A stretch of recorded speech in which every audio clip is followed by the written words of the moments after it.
Okay, let's start out first of all. Let's open the meeting 6:38, and I already have a motion on the floor to waive reading of the remote notice.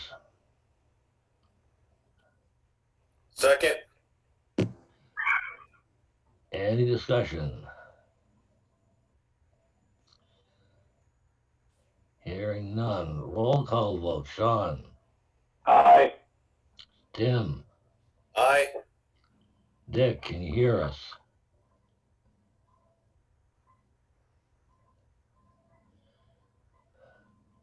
No vote for Dick. Norm Anderson, aye. Motion carries.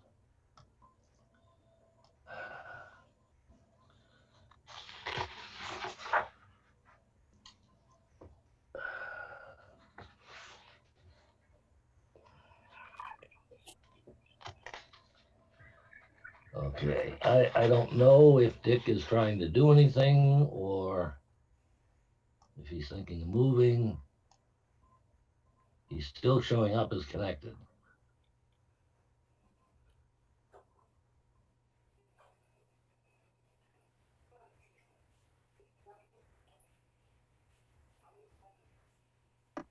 Norm, he's connected, but he doesn't have any audio.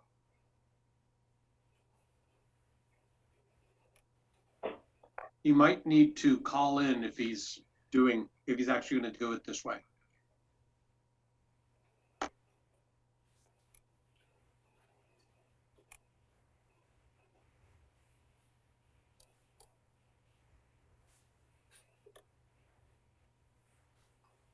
Dave, have you heard anything from Dick?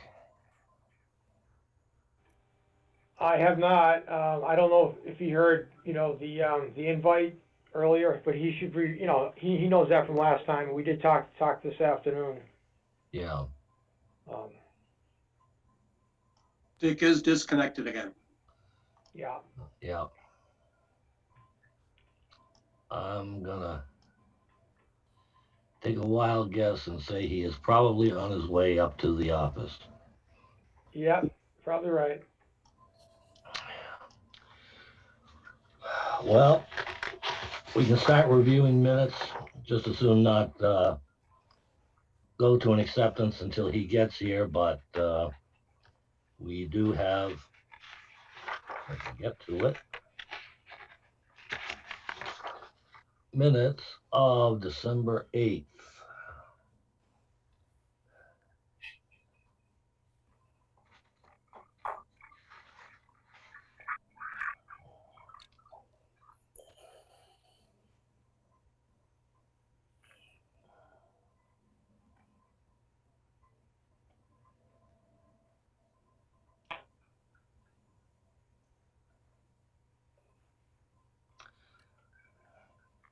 Does anyone, whoops, he's back on again.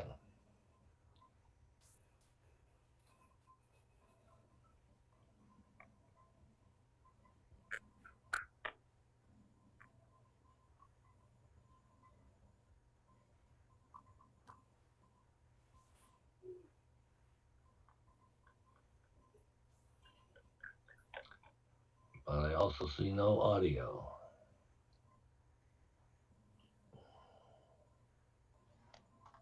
Well, I think he's back off again.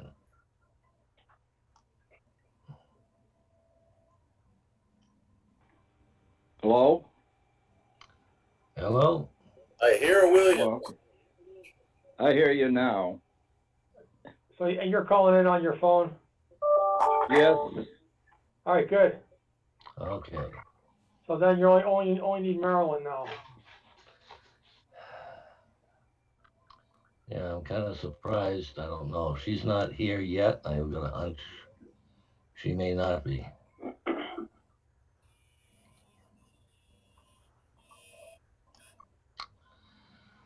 Everybody who wants in is in. There's nobody waiting in the waiting room. Okay. Do I have any corrections, additions, deletions, or whatever from the minutes of December 8th? Oh, on the minutes? Yeah. Good. Oh, hang tight.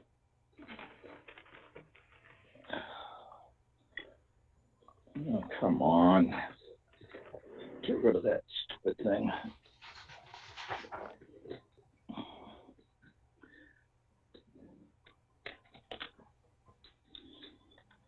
Let's see. That is supposed. Okay, that wasn't done.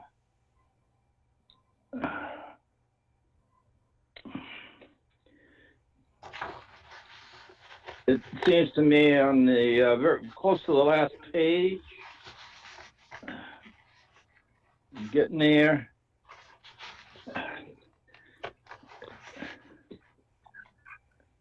Second line down, where it says other Dick wanted.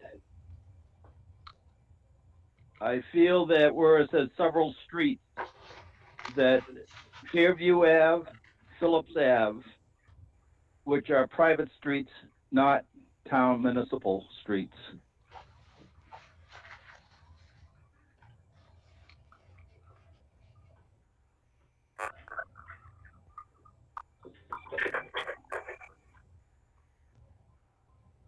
Okay, you want that added into the minutes?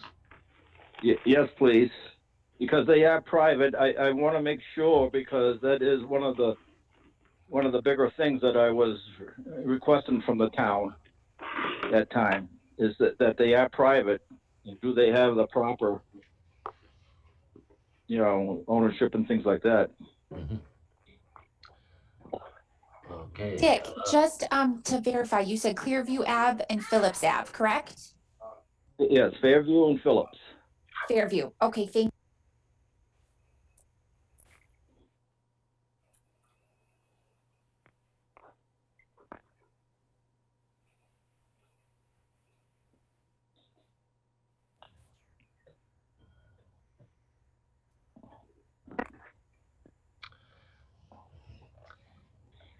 Any other comments on the minutes?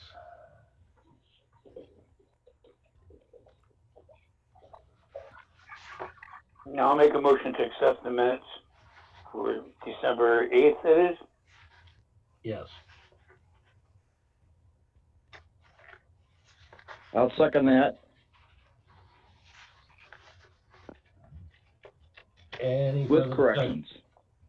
With corrections, yes.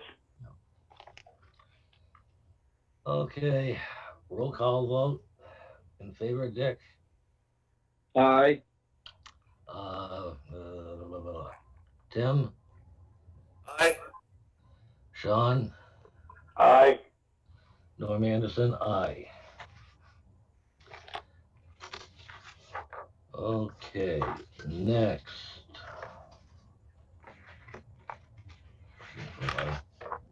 Page with the agenda. Okay, next item is Wildbrook Road ANR. And this is simply a resubmission with some changes in the wording on the plan that we had noted, Yeah. where they have now added on, let me see. They Norm, they deleted the one property off. It started with an A. That's the only thing I could find different in the note. Well, They also are not a buildable lot. right, parcel A, they put a note on there, not a buildable lot. And parcel B, they put a note on, not a buildable lot. And then down in the notes, they deleted the people. They had two people listed in the original notes that they were going to combine the property, and in the one that they want us to sign, they eliminated the one person that has the frontage from that note. So I was curious about when they said they were going to, in that note, it said it was going to become one undivided lot.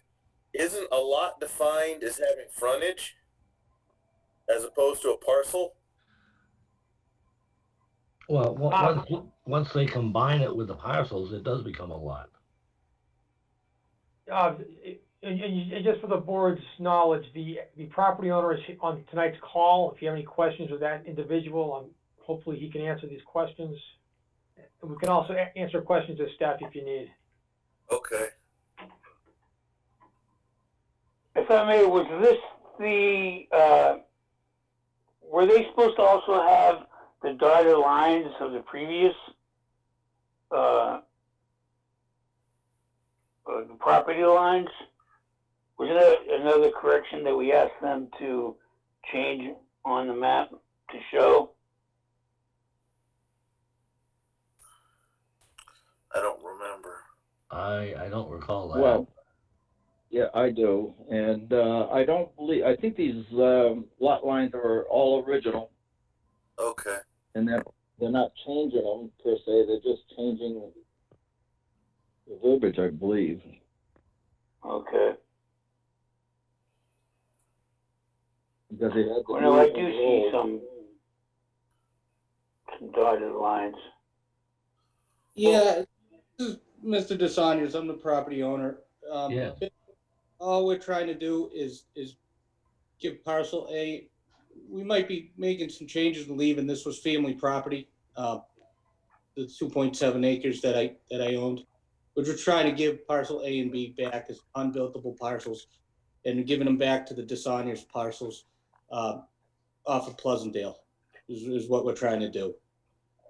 There was some question about the two parcels being worded not buildable lots, so we added that.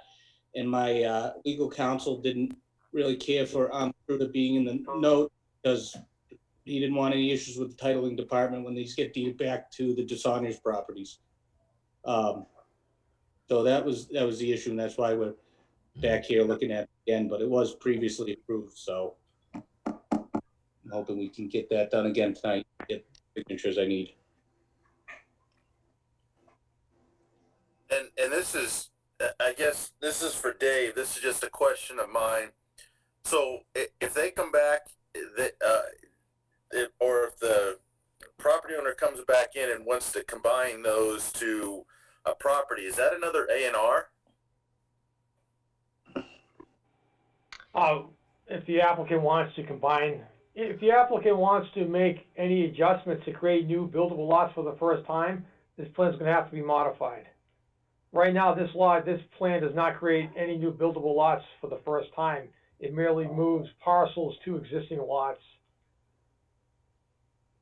Okay. Well, Dave, I guess what I was confused at when I read the note and it said to be future annexed by, I didn't understand that because typically I've not heard the word annexed and plan in the same word. Once again, I think for the board to make a decision, the relevant part here, and I'm going to go to the property owner in a second for the rest of this, but for the board to grant this A&R, the relevant part here is that parcels A and B are not building lots. This annexation and all this other business is really a conveyance. It's a property issue which doesn't really have a say in how the board approves this or not. But if the property owner would like to just indicate what annex means and what the future plans are, that would be great, because I think that should come from that person. Okay. As of right now, we just want to be in a position that if we do sell some property back to the DeSantis lots, and that's just for their kids to play and for them to have gardens and everything else. Those lots are not buildable, and there'll never be anything built on them, really. All right. I just was trying to figure out, because typically when we sign a plan, an A&R plan, at least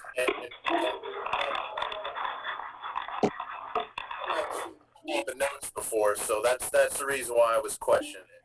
Yeah, the note's been an issue both times because of the Armatruda name on there, which, and as far as Jarvis, the gentleman who did plans, he seems to think that those notes really don't mean much as far as the details, but Okay.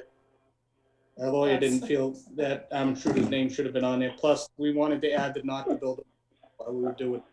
Okay, I'm good. That's good enough for me. Thank you. Okay, since this is just also just a little modification in some wording on this, the applicant is also requesting a waiver of the fee, since they had already submitted a fee for the original A&R. Yeah, I think we need a donation to the Green Toys for.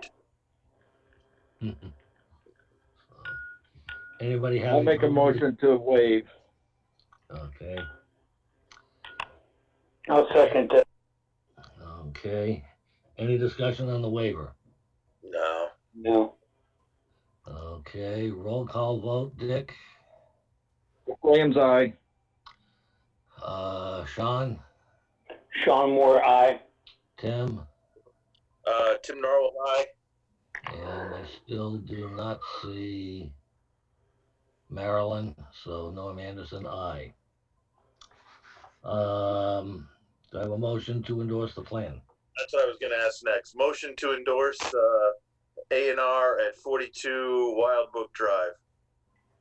Dick Williams, second. Any discussion on that? Okay, hearing none. Roll call vote. Dick, Dick Williams, aye. Sean, Sean Moore, aye. Tim, Tim Norwell, aye. Norm Anderson, aye. Motion carries. Mr. Chair, before you move on to the next item, so the Mylar is at the town clerk's office. The town clerk's office is open tomorrow and possibly part of Thursday, probably half a day. So if the board is available and would like to sign it, it'll be at the town clerk's office. I'll be out of the office tomorrow into the end of the week, but I can retrieve it early next week. And if it's signed off, provide that notice to the property owner. Do we have to let Anita know that we're coming up? That was my. I've already taken care of that. I brought the Mylar over and I indicated that because of the town clerk's availability, that if she would not mind holding it so that the board could sign it, that would be appreciated. She said she had no problem doing that. Very good, thank you. But how do we get in? Just give her a quick call when you're getting ready to arrive. Simply, that's correct. Yeah, I normally As in call from the everything parking. else, you have to make the appointment to get in there. yeah, okay. 886. What's Yeah. their extension number? Yeah, the town clerk's number is 508-886-4100, extension 3009. Thank you. You're welcome.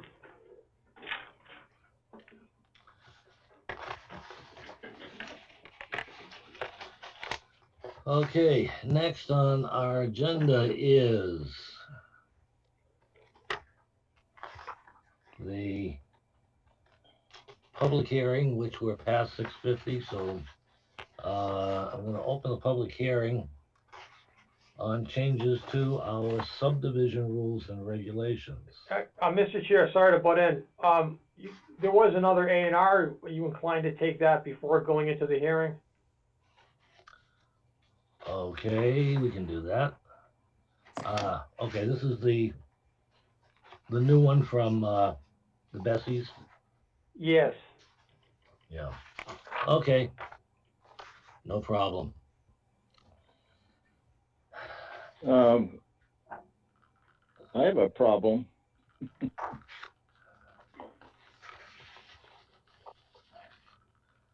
Okay. Where is the frontage for lot 2? Hi, this is Julian. Azalea Way is a way in existence before the rules, just like the other ones in the rest of Cool Sandy Beach. So there is frontage on Azalea Way and Welch Ave to make lot 2. We combined the lot 3, as you can see. She decided not to go further with all the going back and forth with town council and the determination of the frontage and this and that. So she says, okay, we'll just make that all one. So that's what we have before you. So it's 200-foot frontage.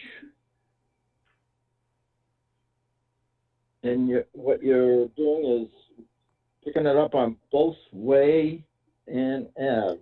Right. Welch and Yeah. and the other one.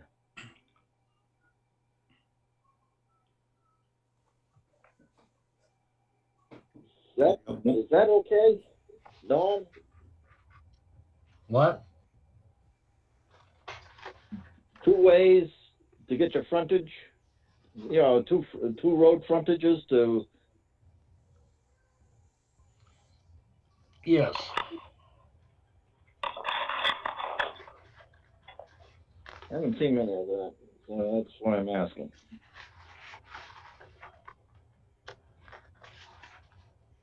Most subdivisions that we do have on corners, you'll see that quite often on the corner lots. Mhm. Like on Sedona and Woodside, there's one in there. And on Arlene Drive and Madison Road Drive Ave, there's a couple in there that are like that. So that's definitely in your exit. You don't have to have it all on one road. We tried that, it didn't work out too well for us.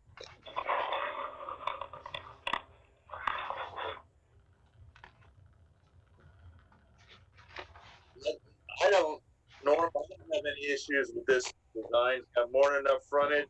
All lots are, frontage on Welch or Welch and Azalea. Mhm. I don't have any issues. The acreage is correct. Frontage is more than enough.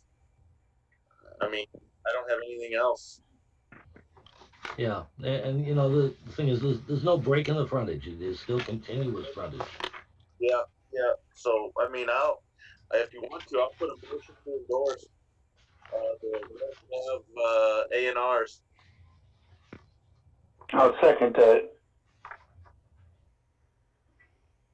Once again, I didn't hear the motion. I'm sorry, I did a motion to endorse the ANR for the 3 lots on Welch Ave. Okay. Want to hold that back just a little bit Okay. because I believe, although I don't see it here, Dave can maybe correct me on this. Bessie's have also requested a waiver for the fee. Yes, as I understand it, they indicated that they were going to request the waiver. I requested that they put that in writing. I don't know where that is. But that was the intent. Perhaps Julian can speak to that or make the request on their behalf, just so that we have it. I will, yes, because this went through before, so I'll request a waiver on their behalf for the fee. They paid for 4 lots and they're only getting 3, so I'm hoping that you guys give them a break on this. Oh, I didn't date, so it was paid for. I apologize. I didn't know that. I'm okay with waiving it. If I'll make a motion to waive the fee. I'll second that. Okay. Any discussion? Roll call. Dick? Dick Williams, aye. Oh, we have Marilyn. Marilyn, can you hear us? She's muted. I think she's still getting set up. She just came in a moment ago. Okay.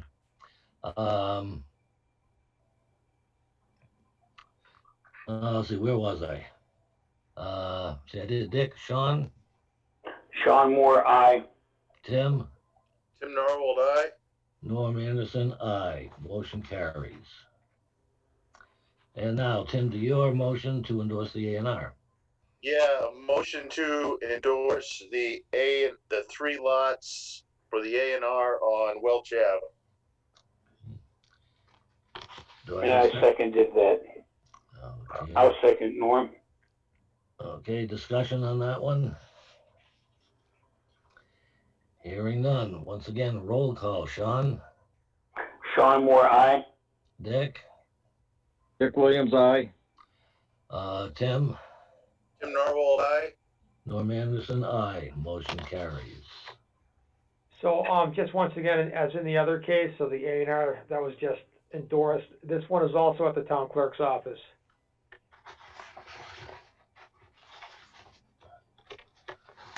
Okay. Now, back to the hearing. So I guess just to confirm it, let's once again open the hearing for discussion to some modifications to our subdivision regulations. At 7:03.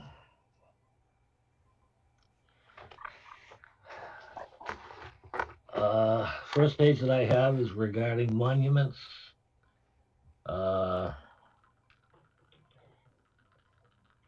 Do I have any comments, questions, or anything else? Yes.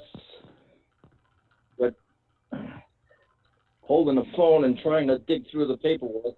I'm gonna set you down 1 second. Okay.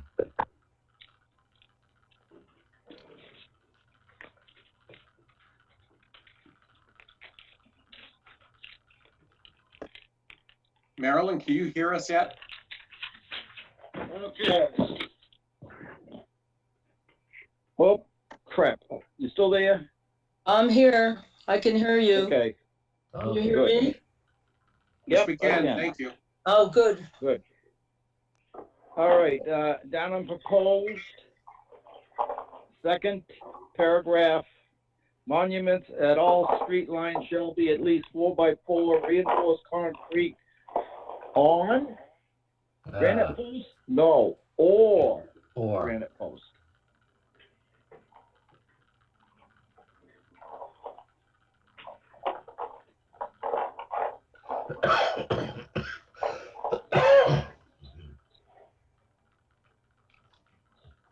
All right, thanks. Yep, got it. When I first saw it, I'm saying, how the heck are they gonna do that? Yeah. Boy, oh boy, that would be, Yeah. that'd be a 7-foot tall monument.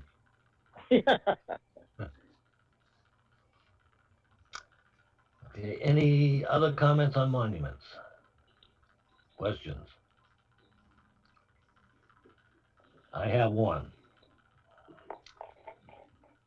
And it's on the last paragraph of monuments on page 2, near the top of the page.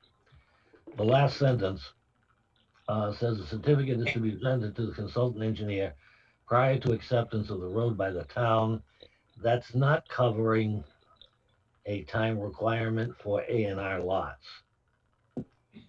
So I'm going to suggest that we add in to the end of that, or in the case of an A&R lot, prior to issuance of the building permit.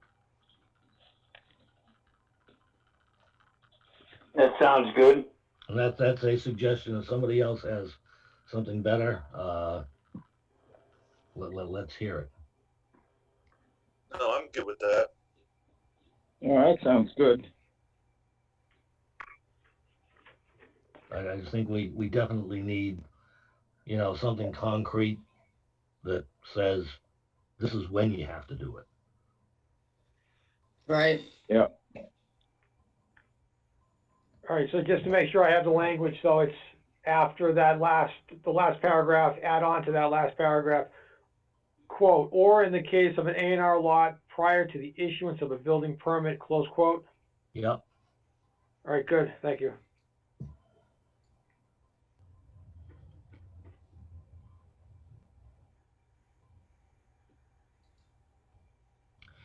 Okay, any other thoughts at all on monuments? No, All set. I'm just kind of curious, Julian, I see you muted yourself again, but as a plans Yeah, I'm here. officer, do you have any thoughts? I can just thank you guys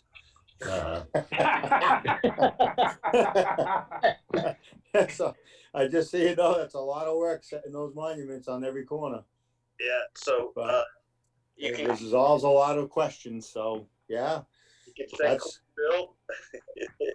that's, it will resolve a lot of arguments in the field. Good. I'm So- glad to take care of that. Okay. Okay, if I don't hear anything else on monuments, let's move to cul-de-sac plantings. And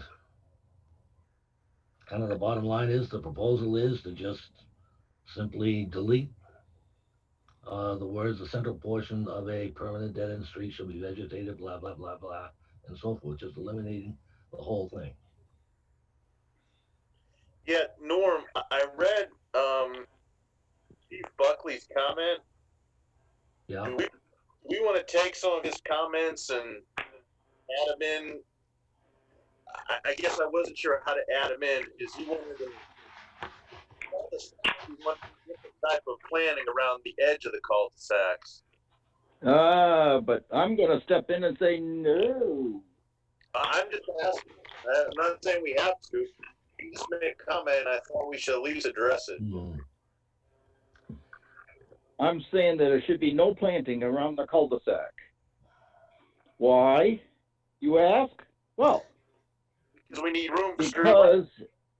because no street lights. Because in case of an emergency down there, like on Sedona Circle, where do you land a helicopter in case of an emergency? If you have trees planted around there, you're screwed.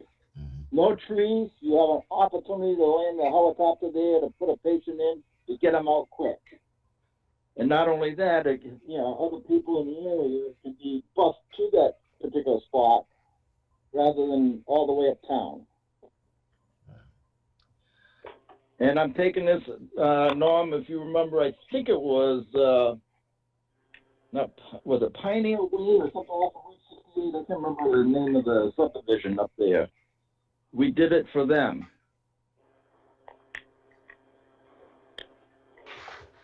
I honestly don't particularly recall. I do. And then I'm just trying to think, because how far beyond the paved portion of a cul-de-sac is the right-of-way?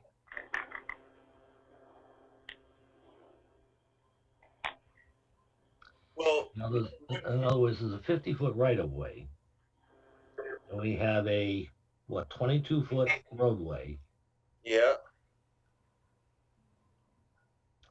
So that leaves, 28 feet?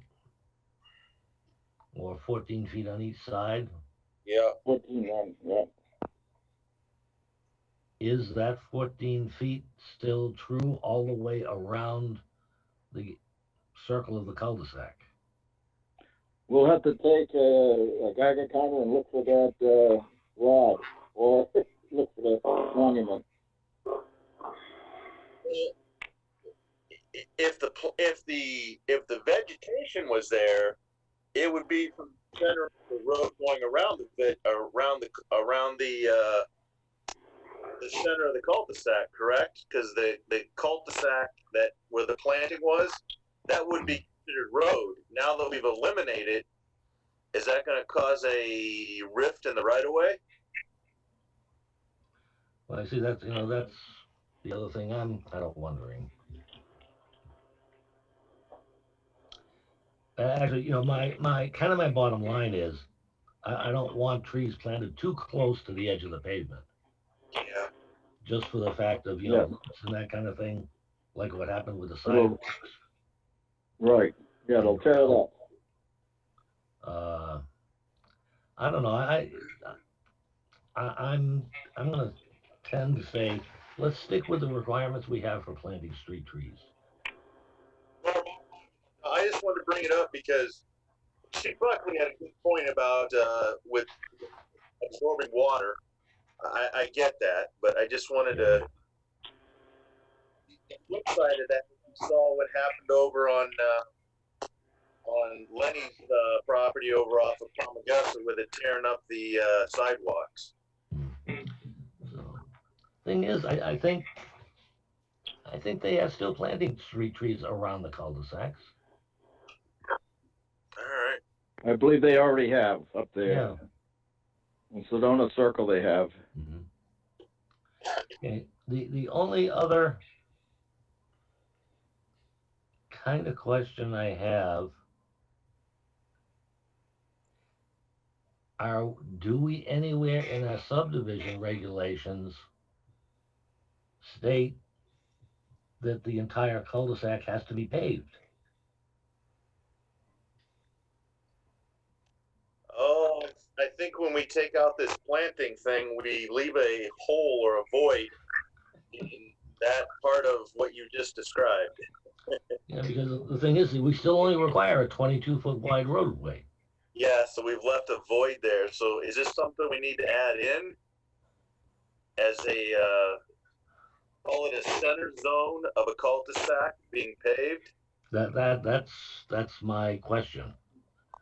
I think it should be, like I say, I feel that for emergency purposes, I'd rather see it paved. Do we change the title from cul-de-sac planting to cul-de-sac center zone? And put one simple sentence, shall be paved with roadway, what's the word I'm looking for? Bituminous concrete. Yeah, well, I was going to say roadway design as per standard subdivision roadway requirement. I don't know. I'm winging it right now. Yeah. Well, if you leave it with the 18 inches of gravel and everything else, it will last a lot longer. Then turn around and tell them you don't have to put gravel in there or anything else like that. Well, I don't want to leave it for interpretation because I think Norm's got a good point. Right now, it's up for interpretation if we don't say what we want. Okay, I think it's going to take a little bit of time for us to come up with the correct wording for that. Dave, what do you think? Well, I think my question is if you have a roadway that is a cul-de-sac, I mean, isn't that the entire area of each street? Wouldn't it consist of that part, which is now the cul-de-sac? Such that it's a street or roadway, which would just be treated as a street or roadway in the ordinary case. It gets paved. Yeah, Dave, the question that what Norm brought up that I'm wondering about is if our standard roadway, if there's a cul-de-sac, say it's 60 feet wide, and we only require 22 feet around, that center part of the cul-de-sac could be left gravel, could be left, whatever. It's not part of the roadway. That was, when Norm brought that up, I got me thinking. I'm like, huh. And I'm not saying that's going to be done, but I would rather close a loophole, so to speak. Then I guess what I would be suggesting that if the board sees fit to hold this item pending that question being answered, that we can research it, ask for Quinn to research it, and see if there's any conflicts with any other parts of the subdivision regs that have to be reconciled or not. Or do we move forward, and that would be just an addendum to the subdivision, because what we're getting rid of is what we want is the plantings. Wouldn't what we're talking about possibly doing just be an addendum or an addition? Well, I think it would be another change to the subdivision of regulations. It would need its own vote. It wouldn't just be something left out there as an administrative thing to be dealt with later. I think it would need to be dealt with as this is being dealt with here. Because I sort of wanted to get this thing taken care of if we got some subdivision coming in.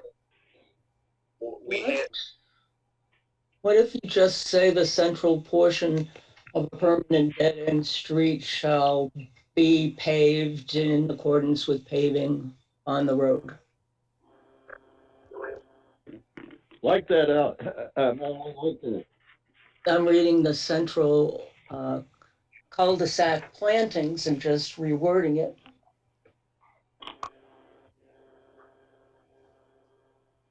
Maryland, to that point, you could call it cul-de-sac design.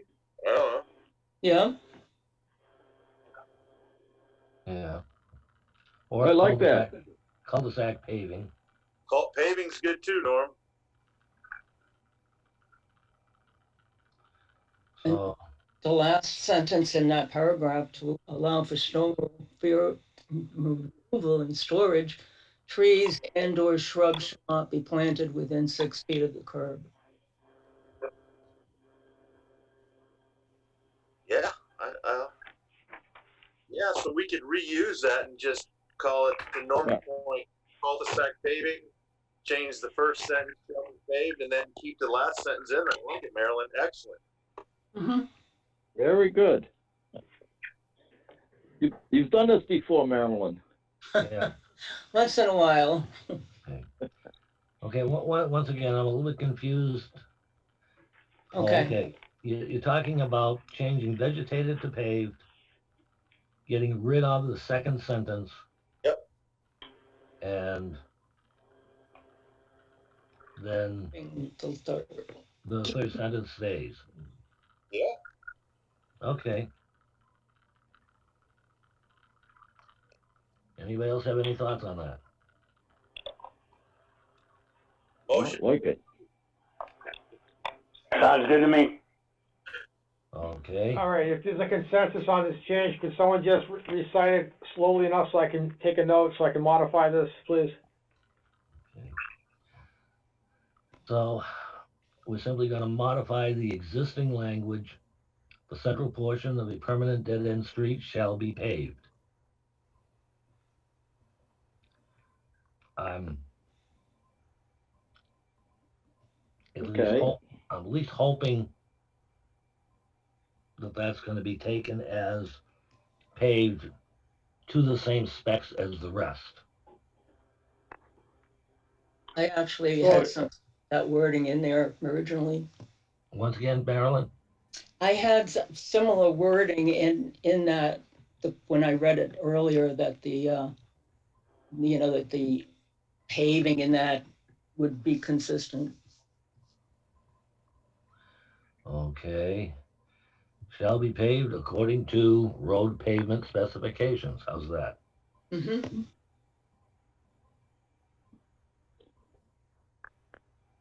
All right, so let me just read this back if I could. So the central portion of a permanent dead-end street shall be paved according to road pavement specifications, and the rest of the section is struck.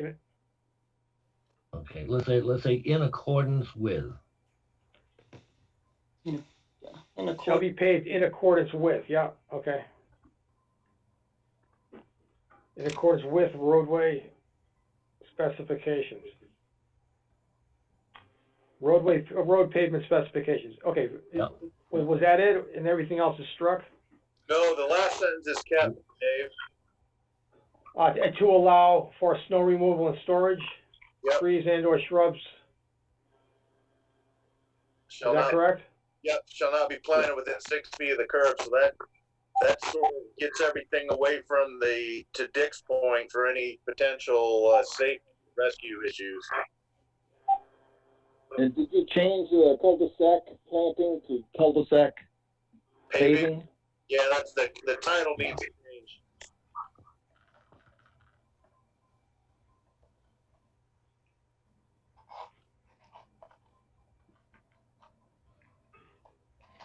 What's that change again for the title? Recommended, what? Cul-de-sac paving. Okay. So, one more time with this. So, the central portion of a permanent dead-end street shall be paved in accordance with the road pavement specifications. To allow for snow storage, trees and or shrubs shall not be planted within 6 feet of the curb. Perfect. Yep. Yeah. Okay. Okay, we all set with cul-de-sac. Yeah. Yes. Okay. Next section is changes to site plan regulations. And they're saying add to site plan regulations a new section specifically authorizing the planning board to authorize waivers from the site plan regulations.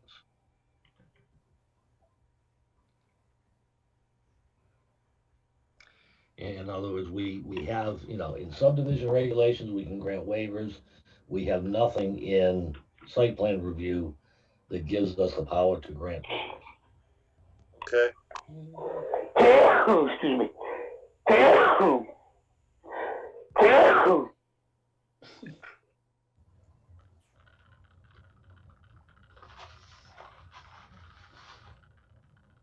Dave, is this this last sentence, is this, all right, let me see, where is it? Let me, is that a form we're gonna have to create? Or do we have something like that now that we can, retitle and reuse? Right, so currently in the site plan regulations, there is a form for this purpose, but if the form isn't adequate enough, or if the applicant forgets to use the form, and they want to account for the waivers, they could do it in their own hand on an attachment, just to give flexibility. Well, I'm fine with that. I just wanted to make sure we had a form or we have an ability to get a form. So if we've already Yeah, got so, it, that, excellent, good.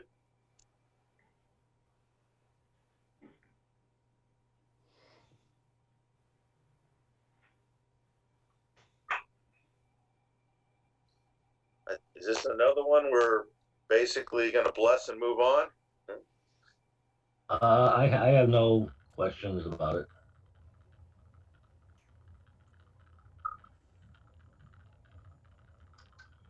Anybody Why else? why did Susan's name just pop up about that? Did she help you with putting in forms when we did the regs a long time ago? The secretary, Susan. What?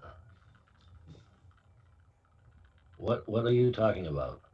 Nick, she got me a copy of all of the templates at one time to look over. Yeah, but I'm pretty sure she was the one that helped us put those forms together Oh, okay, good. way back. I'm just, all of a sudden, her name popped into my brain. I don't know why. Oh, Because you owe her a Christmas gift, that's why. yeah. There you go. I'm happy with this. Mhm. No, I'm very good. Okay, then the second part of this is that, Our slush fund $200 fee. yes.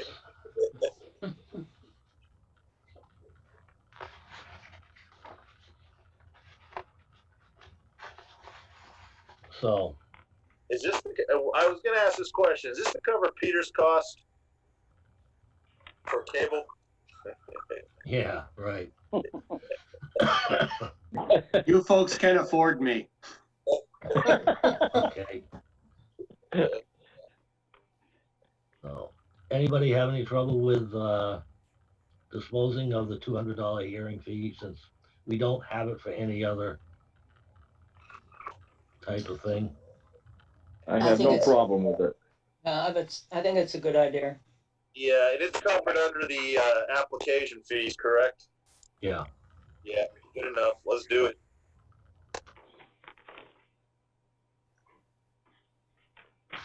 Okay, and that's all I have details on.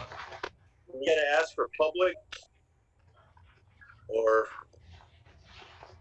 public comment and close the hearing. Well, I guess I should probably do that. Do we have anyone from the public that would like to comment on any of these changes?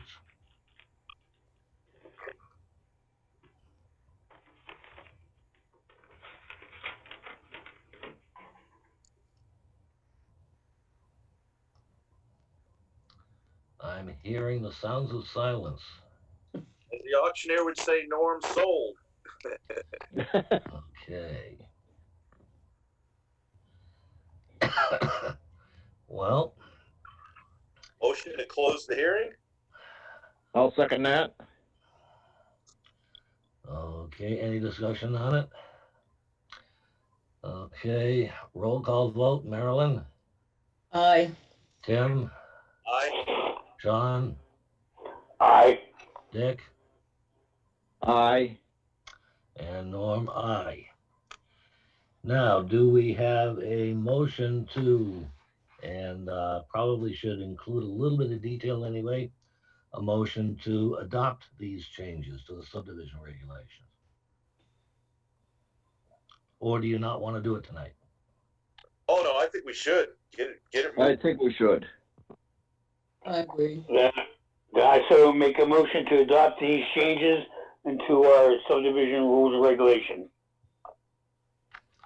Okay, you are including the changes to monuments, the changes to cul-de-sac plantings and the waivers, change in adoption of waivers for site plan regulations and the fee site changes, correct? Yes, correct. Do I have a second? I'll second that. Any further discussion? Hearing none, roll call vote. Dick, Dick Williams, aye. Marilyn, Marilyn Sedoti, aye. Sean, Sean Moore, aye. Tim, Norwald, aye. Norm, aye. Hey, we actually did something. Yay! Finally, a business meeting that worked. We can put this on our yearly got it done list.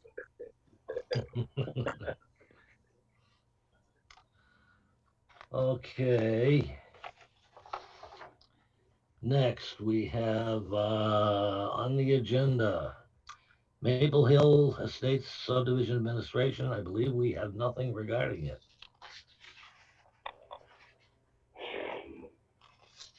I didn't see anything come in on anything in the packet, so. Nope.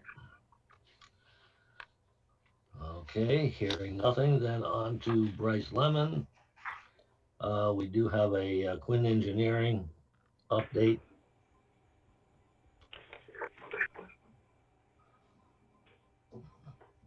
I don't know, does anybody have any questions, comments? Phase 3 on all of this, and then the one thing when I took a look at it today, I can't remember. Well, yes, come to think of it, Peter Crane did put this in the PDF, and I think I still have it on my computer someplace so I can look it up. I wanted to know where the drain near Main Street, where does it go?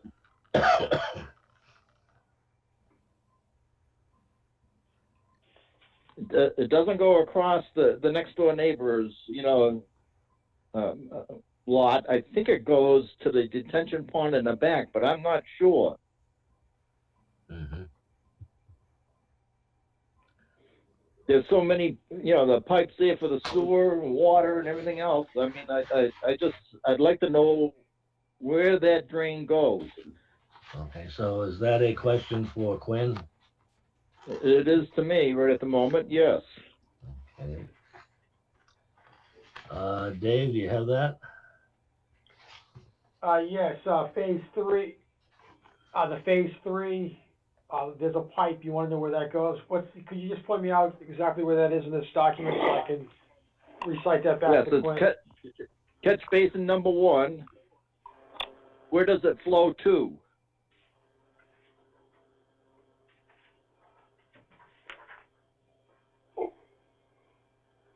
Okay, catch basin 1, so phase 3, catch basin 1 you're asking about? Correct. Okay, yeah. I will forward that question. Thank you. Welcome. I don't have anything else. I read through it. It's just,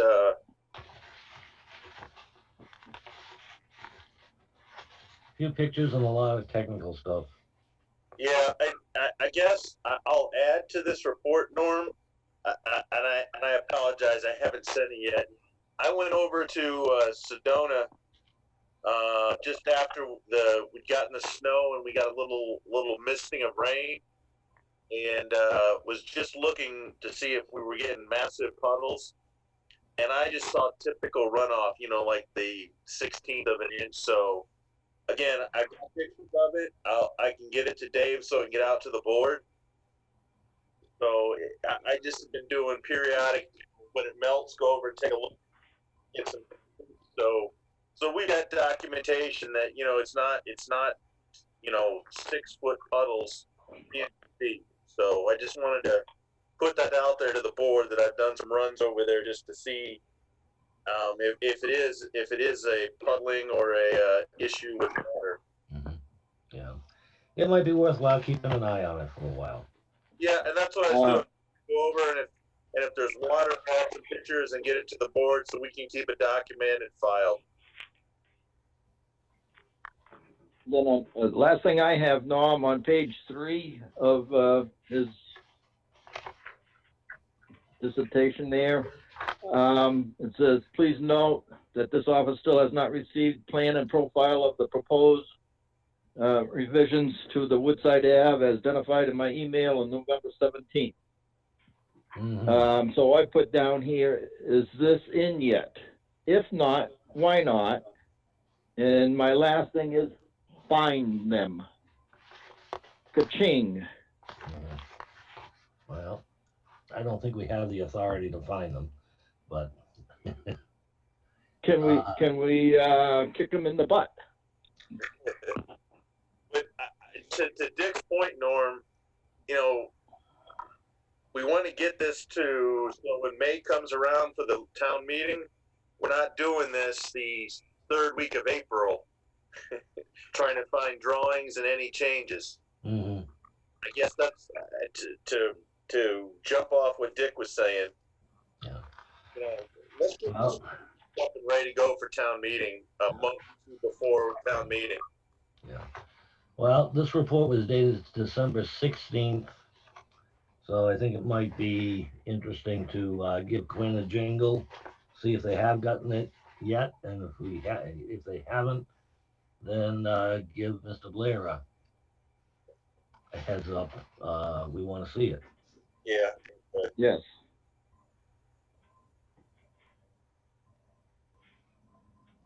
I don't want any holdups for Quinn Engineering on anything, Yeah. especially this time of year. I mean, if things go wrong with something wrong with a design or something happens, people are going to stay on top of it. Let's just put it that way. Mm-hmm. Well, Dick, to your point, this is the best time to do it because there's really not a lot of building going on. So let's get the document and everything done. Yeah. Chance.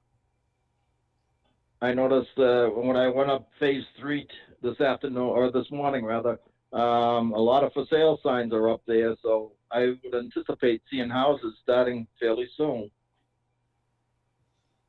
Well, he still hasn't gotten a release on that part.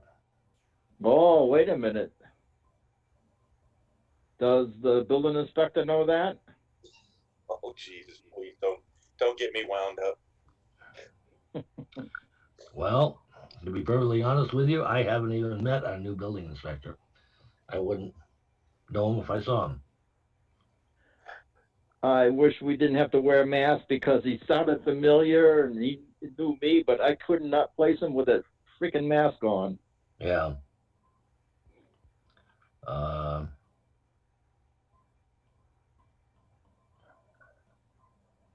But I do believe that we should just drop him a note about it.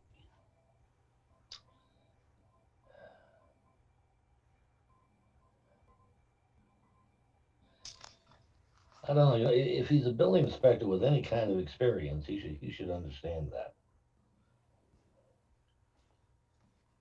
Dave, are you in tomorrow or was today your last day?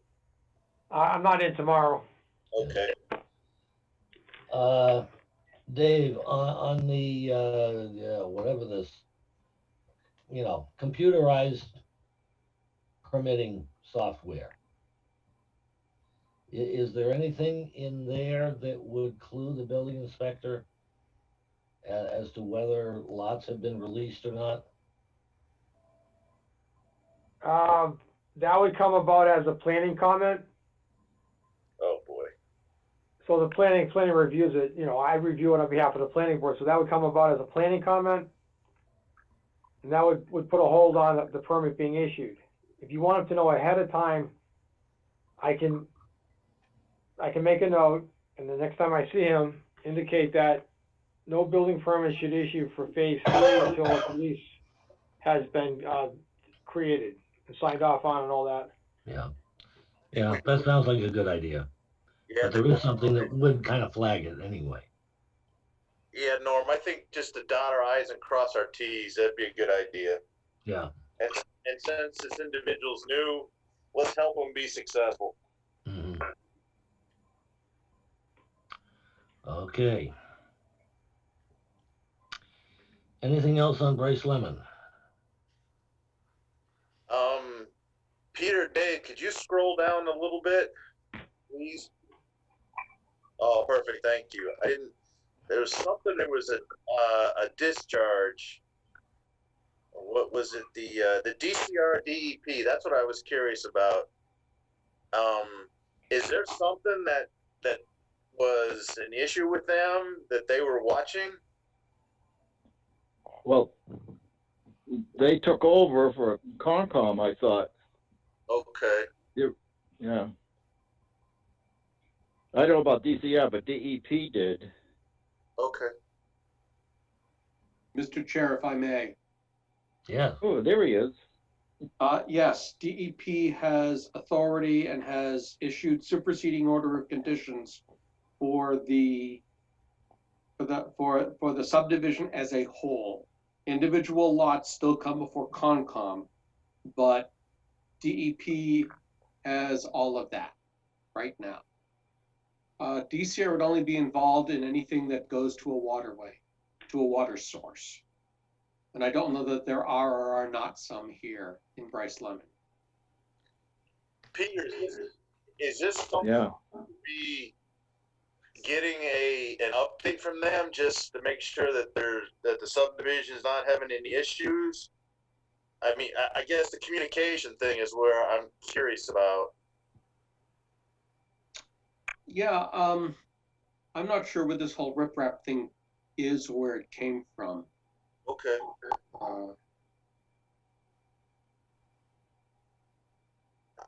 I guess what I'm getting at is I don't want this to be a problem when we're going to approve roads. All of a sudden this be a problem. I guess I'm trying to be a little proactive. Well, Concom has not been completely out of the loop here. Okay, good.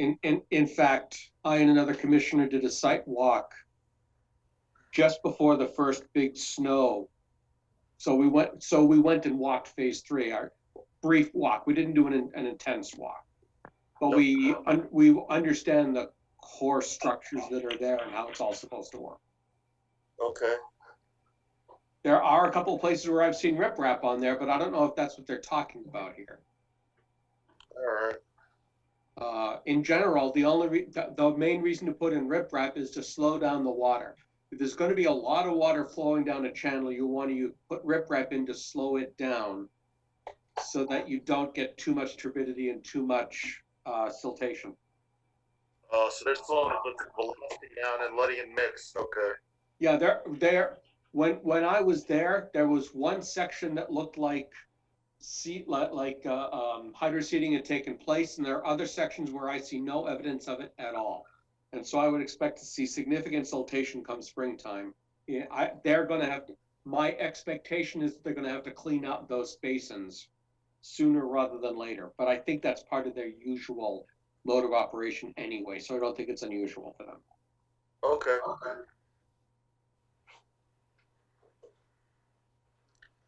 Because this is that second to last bullet was part of the discussion, and I get that these settling basins aren't operational right now. So I guess Is that acceptable that there's water in the settling basins at this point? Because they're not fully operational? You know, I I would think- say it probably is. Okay, I don't think really we have any control over that. okay. They are operational. They are collecting, or have been up until freeze time. They have, Yeah. those basins have been collecting siltation, which is what they're supposed to do. So that all that yuck doesn't get into the wetlands, because at the very end of the basin, it goes right into the wetlands. So they set up these things, and they set up little, I don't want to say walls, but little Yeah. barriers, right? They do, it's large riprap, it's large stone barriers. So the water runs through so that blocks up all the siltation, and if it overflows that, it has to go through 4 or 5 different mini basins to actually get out. But and this is where I'm confused, Peter. I thought, was there always supposed to be standing water in there, or was it supposed to basically just on heavy rains, that's what those basins were there for? There will, in this phase of construction, there will effectively always be standing water in there. Okay, good. That's what I was curious about. Thanks. All right.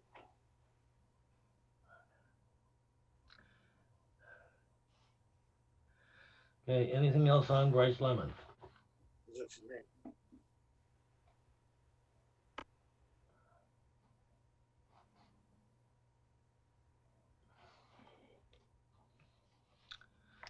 Okay, so much for Brice Lemon.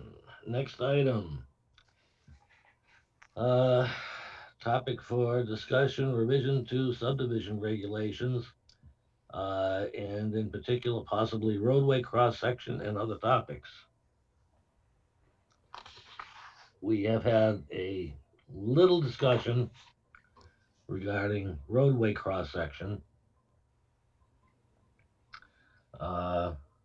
Just wondering, does anybody else want to dive into that? Norm, my opinion is let's pass and go on to the master plan. Okay, I don't know what the rest of the board is, but I think we got a lot of discussion to do on the master plan, and that's going to take us a little bit later tonight. mm-hmm. As long as we don't forget about it. Roadway, that is.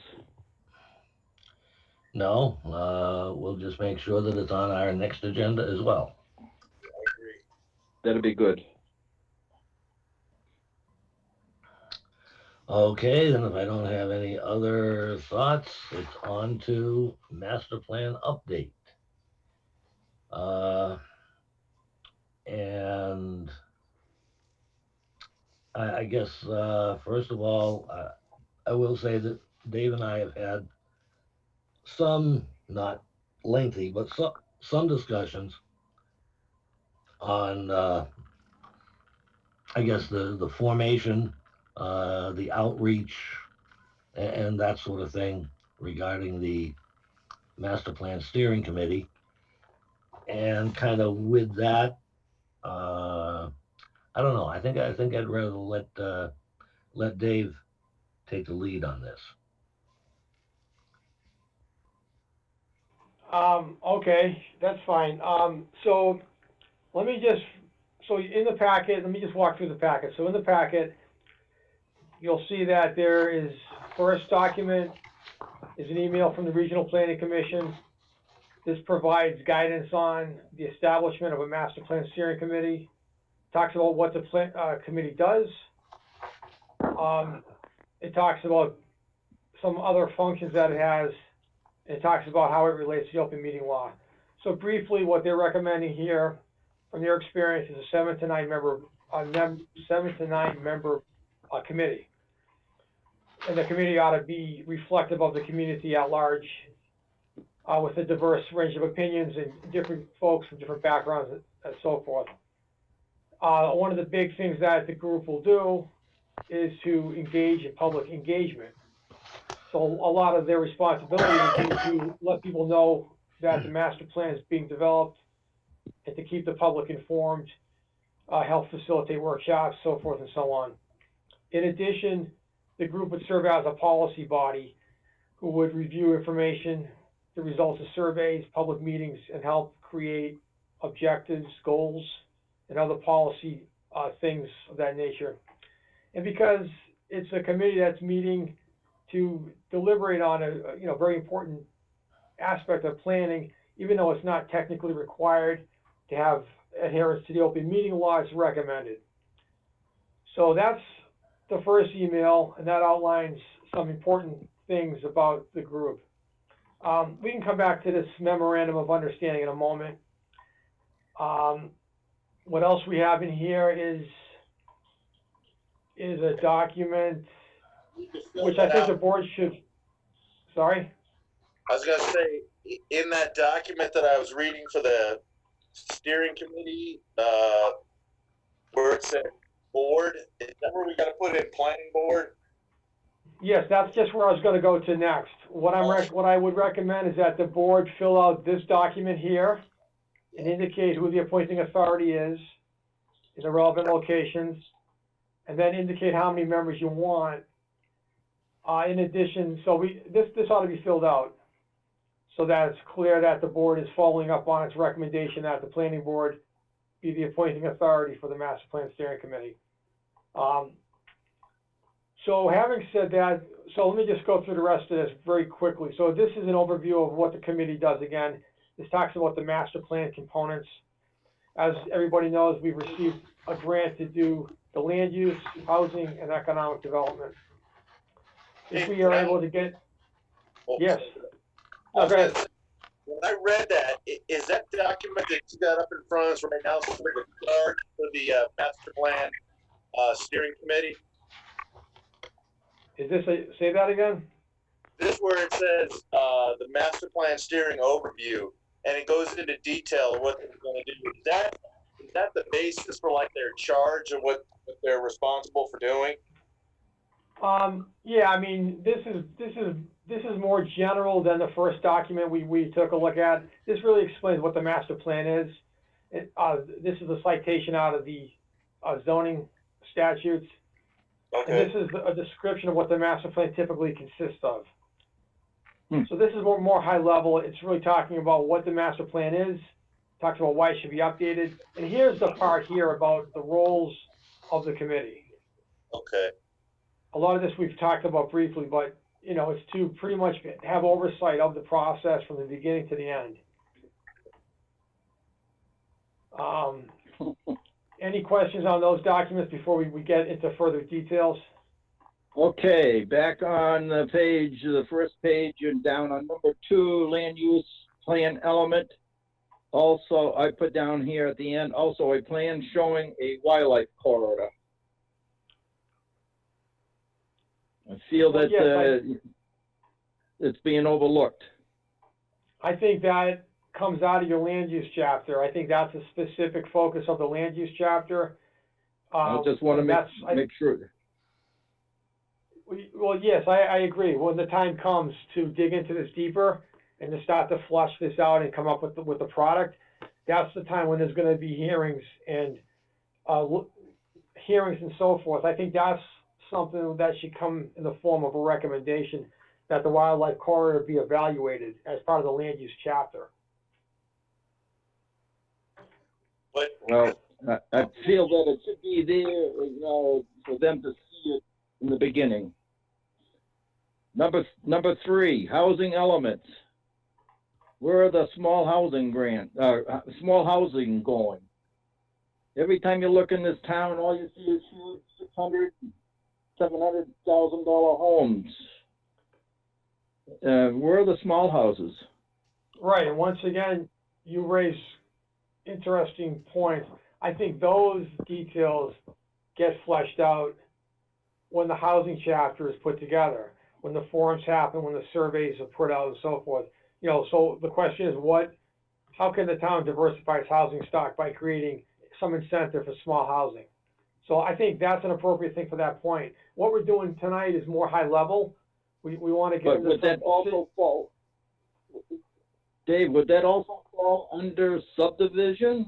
You know, or is it something that we say, hey, we tried it before, and to me, I think it's something that we should have looked into a little bit more. Well, in order to Low-income regulate, housing, or- I just in don't know order how to- it should be. Go ahead.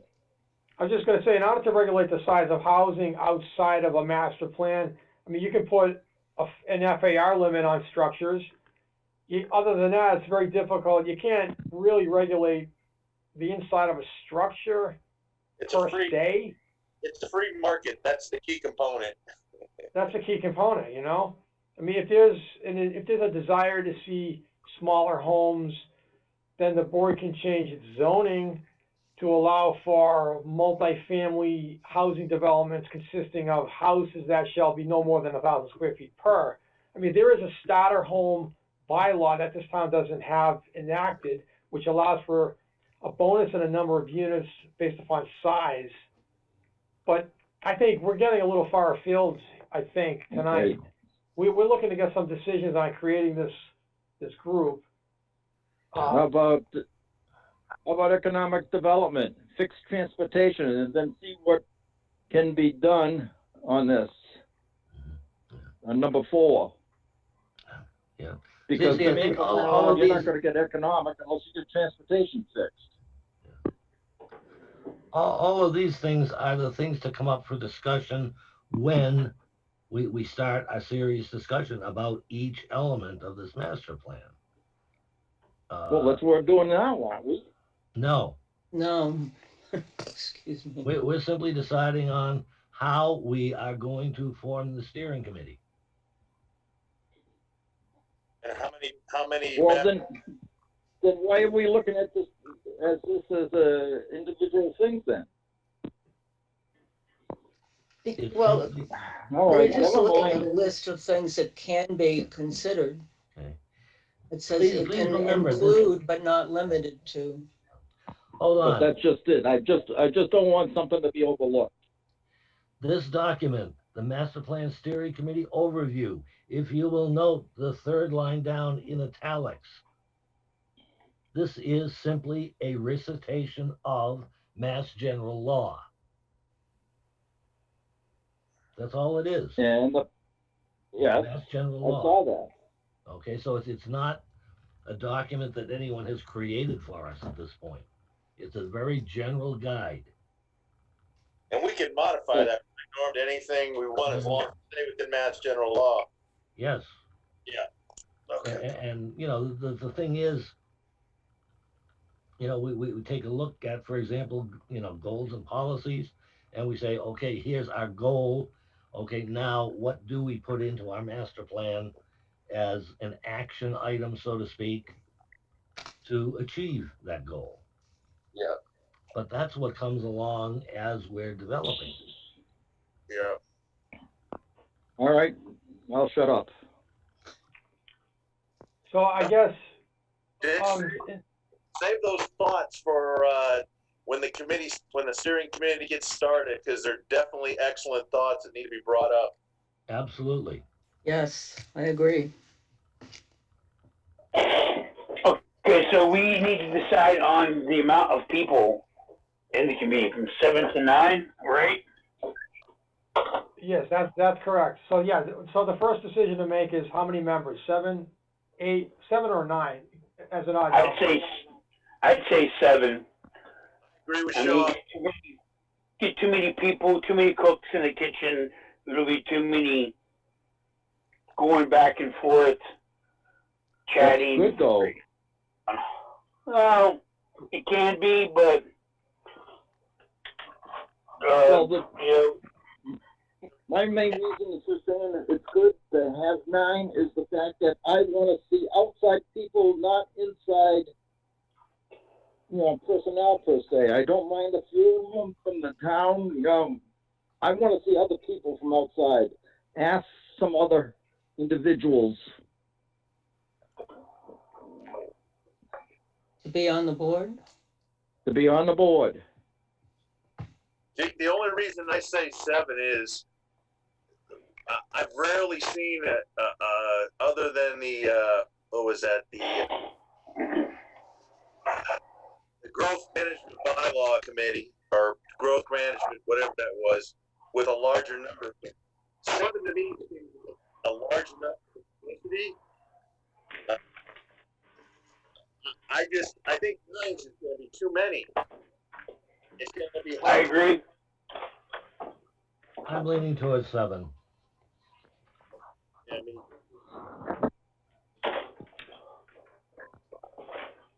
Norm, let me ask Norm and Dave this. What if we did, and because there's a large time commitment, have 2 alternates? That sounds like a good idea.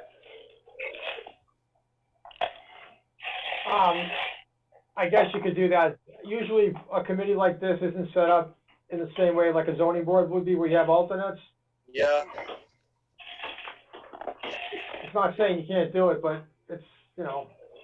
My only fear about because of this, because of that possible 18-month commitment, that you might have people dropping out, and if you've got alternates that have been up to speed, you can just slide them right in. Exactly. The possibility.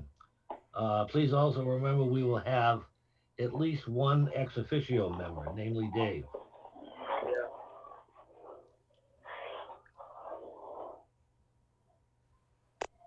It's just a thought. I'm not saying you got to go with it. It was just something I'm thinking of, to keep the committee low, but have reserve members there in case something happens 6 months in that somebody's got to leave because of a personal reason.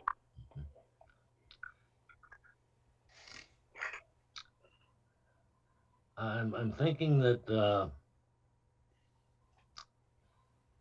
we might even let that decision ride until we see what we find for interest. Yeah, that's not a bad idea too, because Yeah, that's a good point. honestly, getting 7 people to volunteer these days, if in this, my opinion, it's going to be tough. And you know, from what I'm seeing so far, at least we're talking a minimum of 1.5 years commitment to this. Yeah, 18 months. Yeah. And we need to let the people know that that's what it is going to be. Exactly. May I ask one other question? Yep. Can we have Tamika to be the secretary? And will the planning board see all the minutes? I don't know if she would be willing to or not. Yeah, that's what I mean. Find out now. Tamika, do we have a deal I for was you? under the impression that the Regional Planning Commission would be taking notes for this. I'd have to check in with them. Okay, that's possible too. Is that Dave, when I was reading through the documents where they were going to be the quote project manager, they would supply all the documentation to the planning board? I believe so. And also, if you look at the charge calls for a secretary, which is a member of the group, like a clerk, you know, of the group. Yeah, and I'm not a big fan of that because not everybody has that skill set. Mm-hmm. And I would rather get somebody on the steering committee with the attributes that you had in your questions than somebody that can take good notes when we have somebody like Tamika that has that great skill set. Well, I mean, I don't think we really need to set anything in stone tonight. I might be wrong.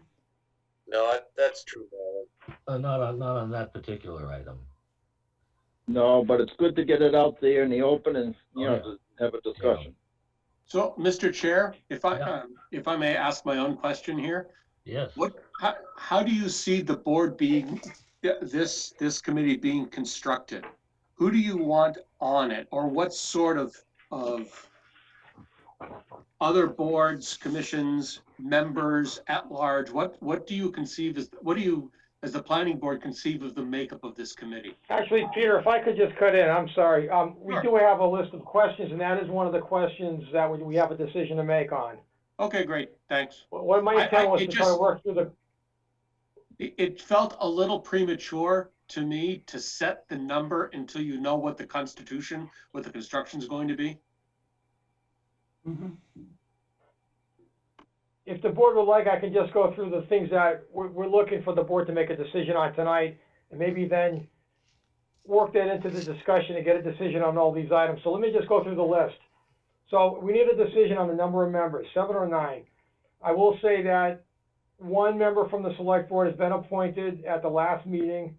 So the select board discussed this, and they had no issue with the planning board creating the committee. So I think one planning board member should definitely be appointed. Whether or not there's other specific members from other boards that the board wants to approach, we need a decision on that. And then based upon that, we then need a decision on how many general members of the public the board would like to fill up the rest of the group. We need a decision on any key questions to ask. Should we get more than a sufficient number of people so we can make a decision? We need a decision on how the letter should be sent, seeking interest. Should it be sent by email or by paper mail? We need a decision whether or not it should be sent to just the chairs of the boards and commissions or to all members of boards and commissions. If the board decides to send it to boards and commissions. We need a decision whether or not Facebook, the town web, and email should be used. We need a decision for the time that people should respond, like for example, 14, 21 days, etc. We need a decision whether the planning board makes the final choice on the members or is delegated to a subset of the planning board. And that's pretty much the big list of decisions. So, Peter, I think your question is on there now. It was on there before. So Norm, how do you want to proceed with triaging this? Well, let's go back to the first bullet that you mentioned. See if we can work it. Your first bullet was? So the first one is how many members? I'm going to suggest that we initially start at 7, and if we find that it will work better, go to 9. And I'll start with the number 7 in our mind, but keep it open if we find that, maybe we just get a lot of really, really good people interested. And that's Dave's question, Norm, that I'm curious about. Do we, like on some committees, they come up with 5 people from boards and then 2 people at large.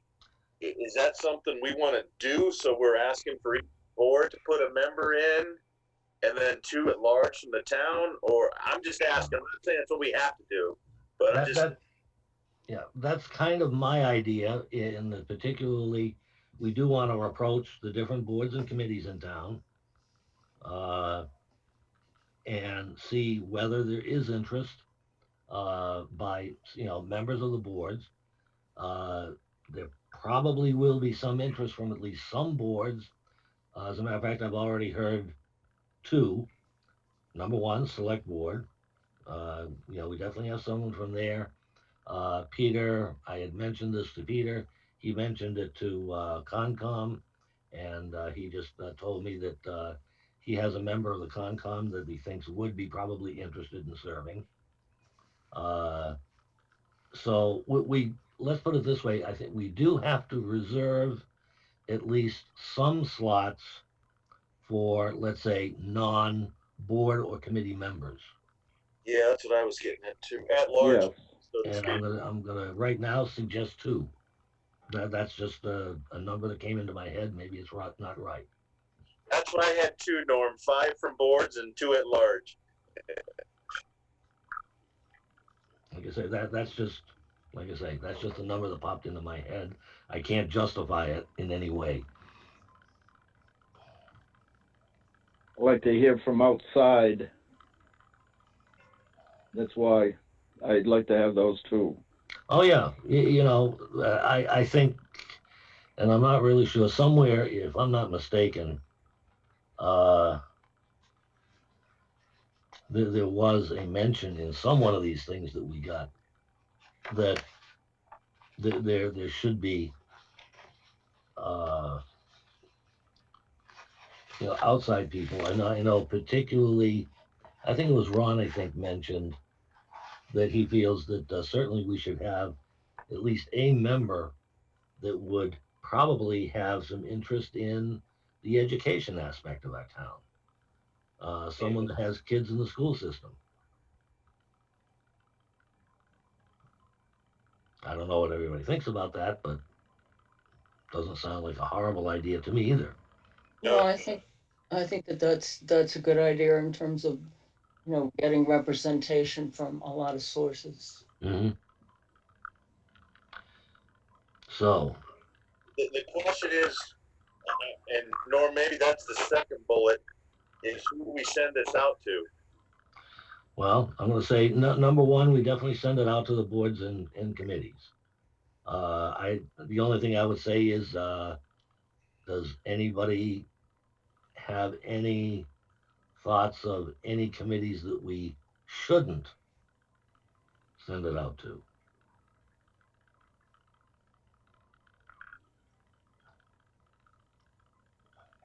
Mr. Chair, I'm looking at a list of the committees, and a few strike me instantly as probably shouldn't be invited. And if I may list those, Okay. the Ad Hoc Bylaw Committee. Well,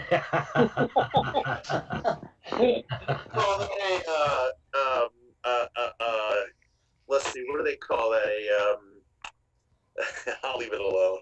Yeah, good choice. Yeah, Cable Advisory Committee.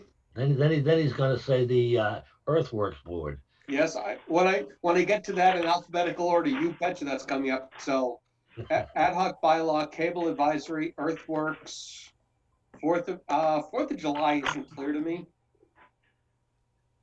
Library Board of Trustees, I don't know. Those are the only ones I would exclude.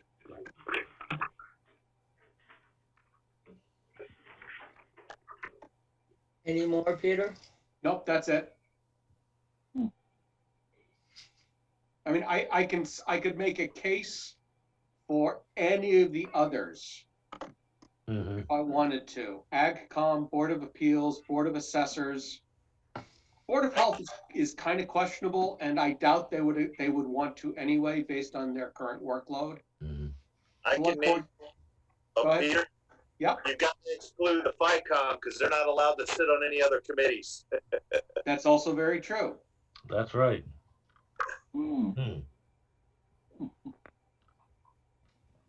CIPC, yeah, depends on how you view their charge with respect to real estate. Select Board's already in. Conservation Commission can give you one. Council on Aging is probably a pretty good idea. Mm-hmm. Cultural Council, I'm not sure. I would might Peter, the RDIC, is they're specific to a section of town, or does that make sense that they would be involved? I think it makes sense because it's the master plan, and even though their specific charge is one specific zone, I think it makes sense to include them, all other things being equal. Okay, I'm fine. I just thought. And not only that, RDIC is supposedly in charge of the open space that is for sale or should be for sale on like Route 68 or any other town parcels. I don't think they can convey that themselves. It's Although supposed to go through they can certainly research and accept proposals on those lots.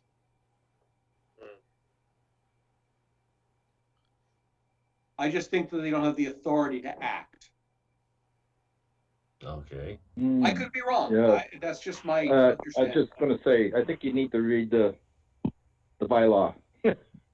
Well, the bylaw applies only to the HPDD. It doesn't apply to any other parcel in town. Yeah, but RDIC does. I'd have to go back not to bylaw, but to Mass General Law. Yeah.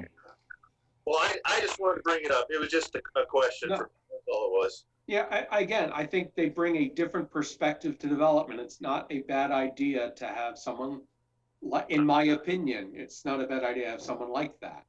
No, I'm good with it. Okay. So, Norm, my suggestion on one of Dave's bullets was, instead of sending it to every committee member, send it to the chairmans only. I think so. That's my suggestion. I don't know, that, it just makes more sense to me. Yeah. I have to assume that the chairman of each one of these committees talks to their members. Yeah. So, All right, good. So in that case, would we recommend just sending it by email, or would you like a standard mail letter? My opinion, Norm, is use email now in this mhm. pandemic world. Yeah, I would agree with that. All right, good. I appreciate that. So was there a consensus on the boards and commissions to send it to? Yeah, I think we had Dave, or through Norm, I think we had only like 4, including the FICOM, that were excluded, if I'm not mistaken. Yeah. All right, I can backtrack the list. If you tell me what's excluded, I'll backtrack the list when I'm back in next. So the ones not, or I don't know, FinCom, Library Board I of could ask Trustees. right, yeah, I could ask right now about Cultural Council, Right. because chairperson is in the next room. Well, Norm, I've got the FICOM upstairs, so I'm hopefully trying to be a little quiet. Hmm.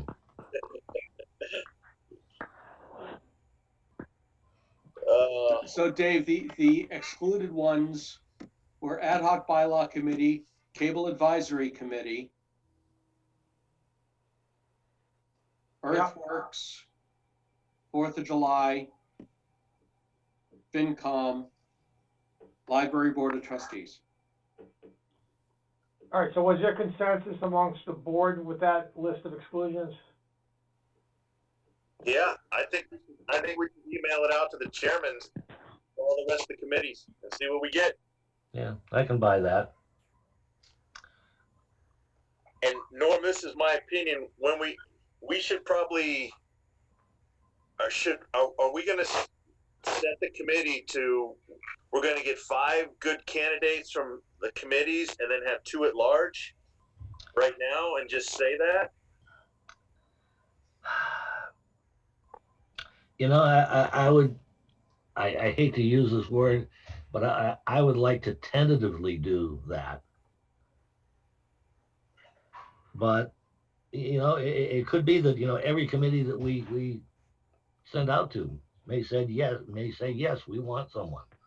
Well, then we got to do some triage on candidates. Yeah, but, you know, I just, and personally, right now, I don't think we have to cast in stone that it's going to be a 7-member committee. And I guess what I recommend at this point, if we use this document that's up on the screen as the basis, and I mark this document up, I would probably want to add a section that the membership shall consist of a maximum of 9 members. So if you say it's a maximum, that's your maximum. It could always be less. Right, I think Yeah, that's good. yeah, I like that, Norm. I like what Dave said. Okay. I'd go with that. So then the board would still have its options open to it, should there be an overwhelming interest. Okay. I'll And buy then- that. And then, Norm, every place I see through this document when I was reading through it this afternoon, where it says by_board, can we just write in planning there? Yeah, except, Agreed. okay, you know, let's just take a look at that planning committee charge. Can we stop just for a minute and take a look at that and see if we can fill it in? Because I'm a little bit curious. Okay, starts out at the top. Purpose. The town of, obviously we fill in Rutland, is in the process of updating its, I'm assuming that's a date. If it's 2021 master, Well, it's in the, is in the process of updating its 2000 master plan. 2000 master plan. Oh, okay. Correct. All right. Okay. And the next fill-in is down under accountability. Yeah, it certainly seems to be. Planning board fits there. Yeah, but that next line, Norm, it says the effort shall be guided by the town of the 2021 master plan steering committee, correct? So the first one is 2000, then the next one is 2021 on that first under purpose. Oh, okay. Okay, yes. All right, I just want to make sure I cover, because you're right. The first line is 2000 master plan, but the next one should be 2021. Okay, I No, missed the that. next one is Rutland. Town of Rutland, Rutland yes. Master Plan Guided by Steering the Committee. town of Rutland The Committee. town of, Oh, I apologize. I was Yeah. getting ahead of myself. okay, I missed it and you misread it. Yep. That's 0 for 2. Okay.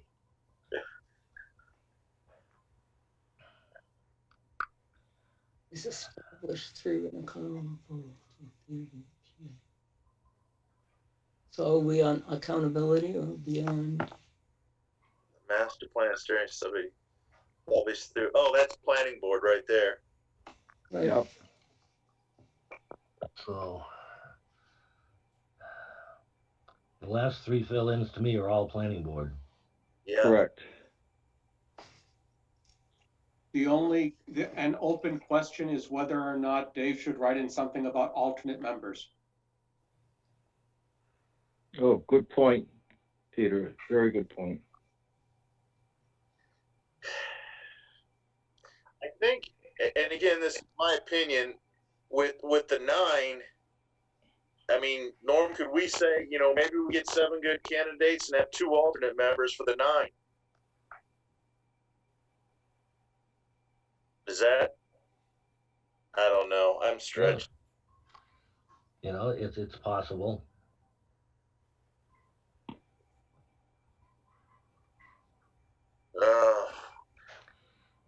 Because if we had 9 members and 2 alternates, that's 11 people. That's getting pretty big. I would not want to see that. I'm sorry, but I agree. I think that's too big. That's my opinion.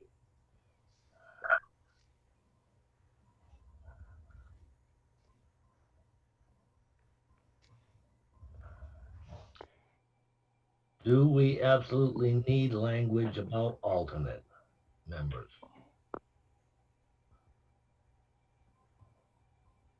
What, would Janet know if they ran across this in any of the other towns that they have done master plans with? Who knows? Yeah. I say we stick to the 9, and since we're doing this at a high level, we can determine the specifics of it either at the next meeting or down the road. Let's get the high level stuff out of the way. I can Go ahead. buy that. Yep. So that would be what, 5 members from boards how would you structure the 9? Does that include alternates? I was thinking 2 alternates minimum, and then if we get 7 board interests, we take the 7 boards, but have a minimum of two I wouldn't say alternate, 2 general members minimum. At large. At large. Thanks, Peter.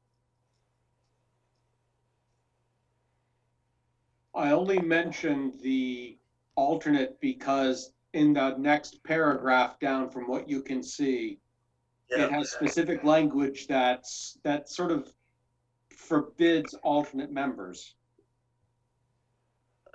Here it goes. All right, that's what I was looking for. There we go. Each Membership. member has full voting rights. Yeah, and alternates typically don't have any voting rights. Exactly correct. They can't. Yeah.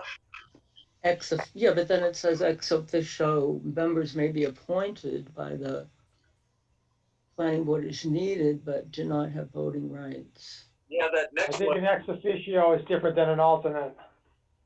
Yeah. Oh, it is? Oh, yeah. Right, ex officio would be somebody like Diane used to be on solar committee. Oh, Dave would be an ex officio member. Dave correct? is as an ex officio member. Yeah. Well, In this case, assuming you it's appoint him. staff, that's correct. Governance.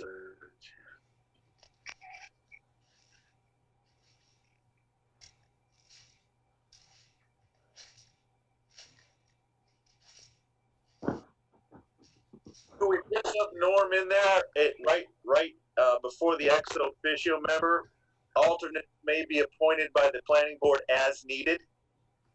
And that would give us the flexibility to do or don't them.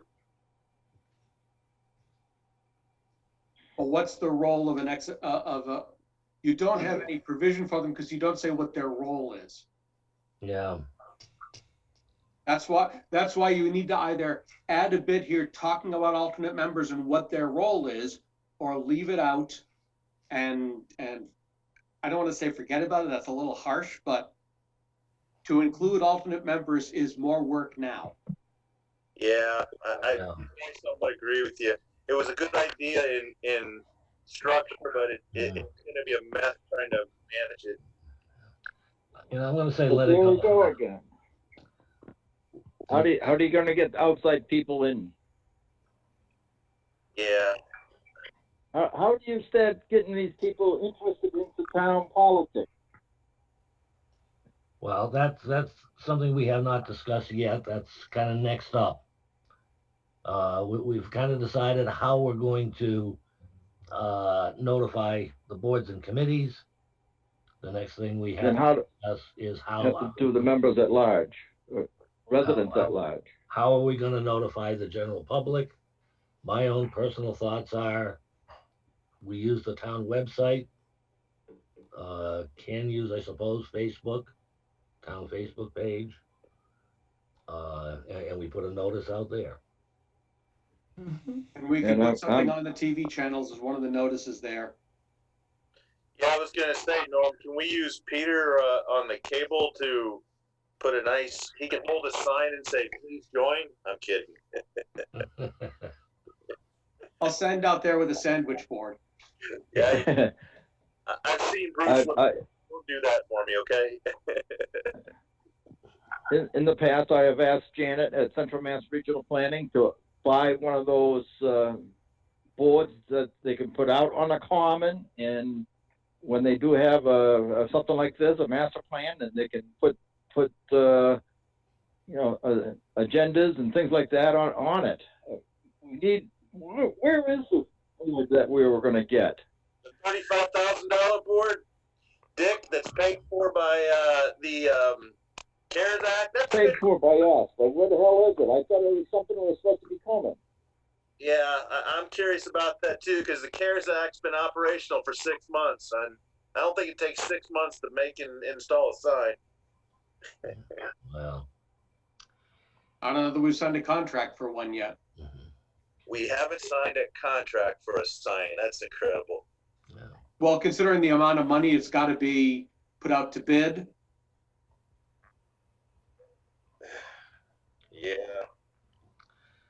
We seem to do a lot of things in these towns pretty quick, except when it comes to stuff that's important. Okay. Anyhow, that's my personal opinion. Now, Oh, anyways, all right. a little bit of the content of these notifications. You know, I feel at the very, very least, one of the things that is necessary is that we give some indication as to what kind of a commitment it's going to require I agree, in terms of time. right. Yep.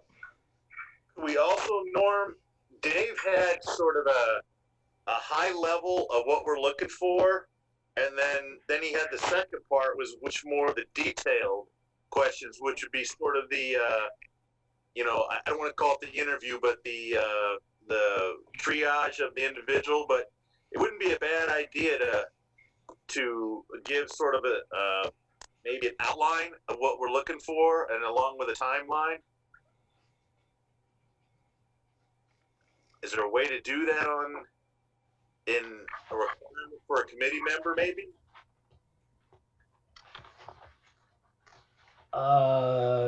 We can include anything we want to. How long has it taken Central Mass to do, say, these three? You know, they give you so many months, but I know that Holden had a little stretch of it too for a while. So, either, I thought I heard from Janet or somebody that they were saying, you know, like somewhere in the 14 to 18 month range to get everything with all the surveys, the unit or the town input, the meetings. So that's what I remember hearing, but maybe I didn't hear it right. no, You're right on that. The estimated timeline, I believe it's in the MOU, is a year to a year and a half. So Yeah. when I write the letter soliciting interest, I will make sure that the time commitment is there. With a brief description of the master plan, what it's about, the purpose of it, the time commitment.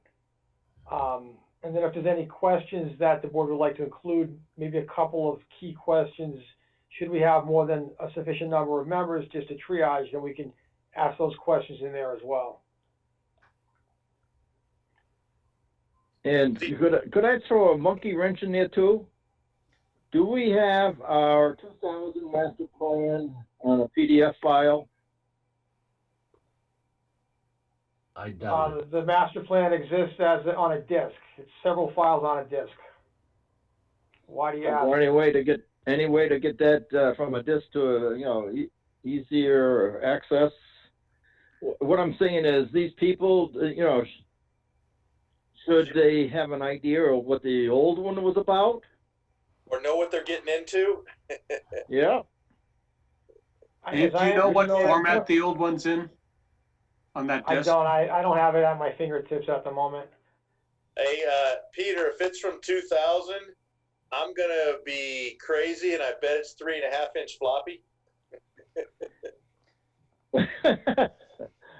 Well, I've got a paper copy downstairs, but it is fairly thick.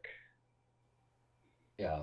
Well, hopefully we have something in a reasonable electronic form, because otherwise, I know what I went through to get the OSRP done, and I had a friend convert it from PDF to something we could work with. So we know there are ways to get there, but I don't know what the current format is.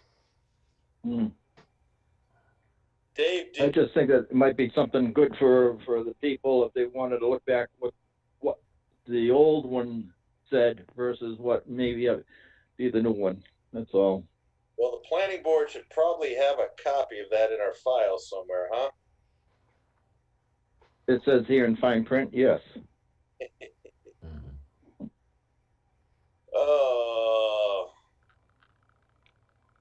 Dave, can you have those discs in your office by any chance? Yeah, I believe we do. All right. Unfortunately, I won't be back too. I'm like you. I won't be back until next Thursday, so I'm out of pocket. Starting this weekend until Thursday. Well, this is something we can talk about. I mean, I've got the ability, so what Peter says, to convert PDFs. I've got Adobe's Pro version from my company, from Eversource, that I can convert. I can, I've actually got a 3.5-inch floppy USB that I've kept around for years for this type of emergency. Right, we have the information, but I'm not sure that that's a prerequisite in order for someone to make a decision whether or not they want to be on the committee or not. No, I'm just thinking, Dave, that to Dick's point, we probably need to get that in one place before we start down this path. Make sure we got a copy of everything, and we've got the document that's able to be worked out with the committee. I'm not saying it has to be done now, but we probably should put that in our mind that we should get that set up to be ready to go to hand over. Well, sure, I can work with the Regional Planning Commission to make sure that they get that information so that when they're guiding us through the process, they'll have that to work with.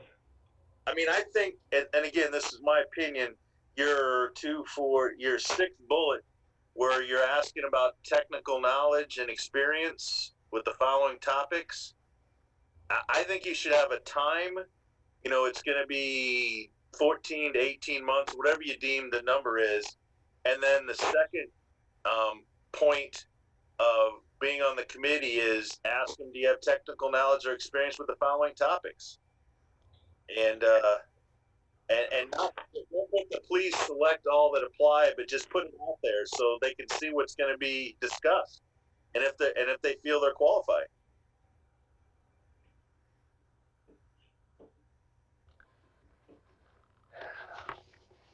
You know, Yes, I mean, I think when I write the letter, I'm gonna, I'm gonna try to be as brief as possible and not have a letter that goes on for 3 pages. But I think one of the key pieces is to let folks know that we've received the grant for the following 3 chapters. And if I can just list out very briefly what the chapters do, I'll try to do that. I don't think we need an overly long document in order to solicit interest from the public. No, But I do like your idea of a couple of key questions which you sent as a separate attachment, some questions that you have in mind to ask folks, should we get a lot of interest. Yeah. All right, good point. Okay. You know, if you make it too complicated, you're gonna start scaring people away too. Yeah. Okay, What else? where are we at, Dave, on your checklist? Well, so far, I'm not sure I have a consensus on 7 or 9 or language that we can put in to the membership. I mean, if we just say a maximum of 9 members and don't specify how those 9 members are sought, that would give the board the most flexibility, knowing that there's 1 from the planning board so far and 1 from the select board.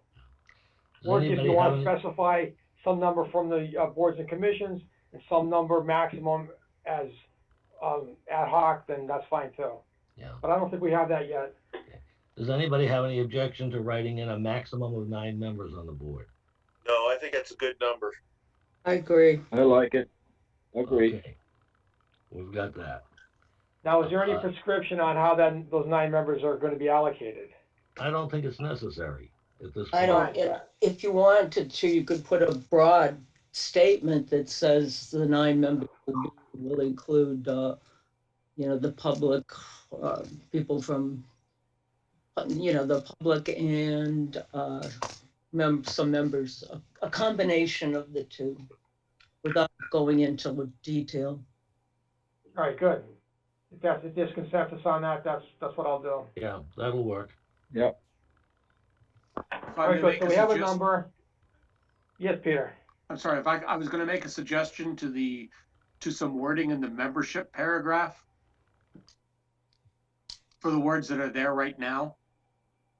Mm-hmm. I don't know if you want to hear that now, if you want me to wait. Oh, So the first thing I would do is replace the word secretary with clerk. And at the end of the last sentence, I would say, except the clerk who need not be a voting member of the MPSC. Oh, so that gives the ability, if we have to use Tamika, we can. If you Correct. choose to do that, you can, yes. Yeah, I like that, Peter. Excellent, excellent. Yes. I'd buy that. Good. Thank you. Yeah, I mean, we also capture that under the language, ex officio members may be appointed by the planning board as needed. Mhm. Ex officio members being staff in this case. Yeah. And I think we would probably No. specify the type. The words that are there right now do not allow an ex officio member to be the clerk. Right. Well, I was just going to say we could specify ex officio members, those members would be staff. Yeah, but if you've got David, if you've got a clerk and a secretary, they're doing the same thing, right? No, the word secretary is gonna be out. Oh, okay, I'm sorry. That's only my suggestion. It was whatever. This is your guys' document, your folks. This is not me telling you what to say. No, No. Well, I totally agree with how you wanted to put it. But So- Peter, you've been around the block a couple of times, so it's good. Chair, vice chair. Okay. Well, if there's consensus on what you're suggesting, if you can just tell me what that is again, and I will add it. I think it's just, Norm, it's just in that third sentence, delete and secretary and put is by chair and vice chair, period. What happened to the clerk? I think to Dave's point, the clerk is covered under the ex official staff member. Oh, all right. I'm not sure about that. Usually a clerk is an elected position. So Yeah. should there not be a secretary whose staff, the clerk would be responsible for taking the minutes. Right. But if there is staff that's ex officio, that is clerical, then that person would absorb those responsibilities. Mhm. If these are gonna be considered open meetings, That's why I was then we do need an official clerk. yeah, that's normally what I was getting at instead of a secretary. I don't know.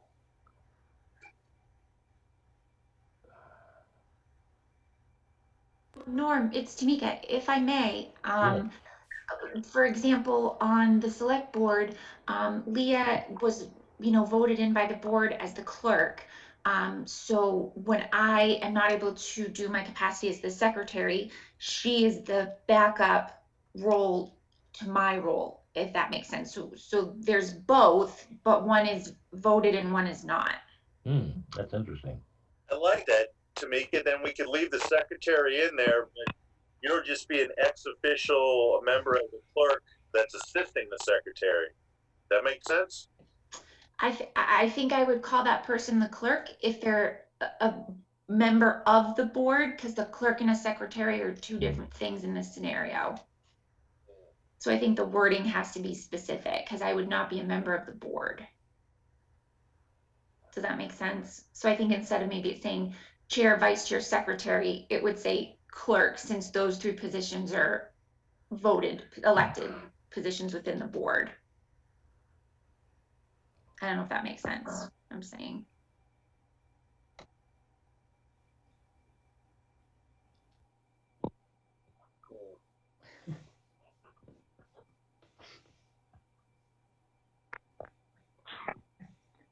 But I like the way it was set up for the selectmen, so why can't it be set up for this?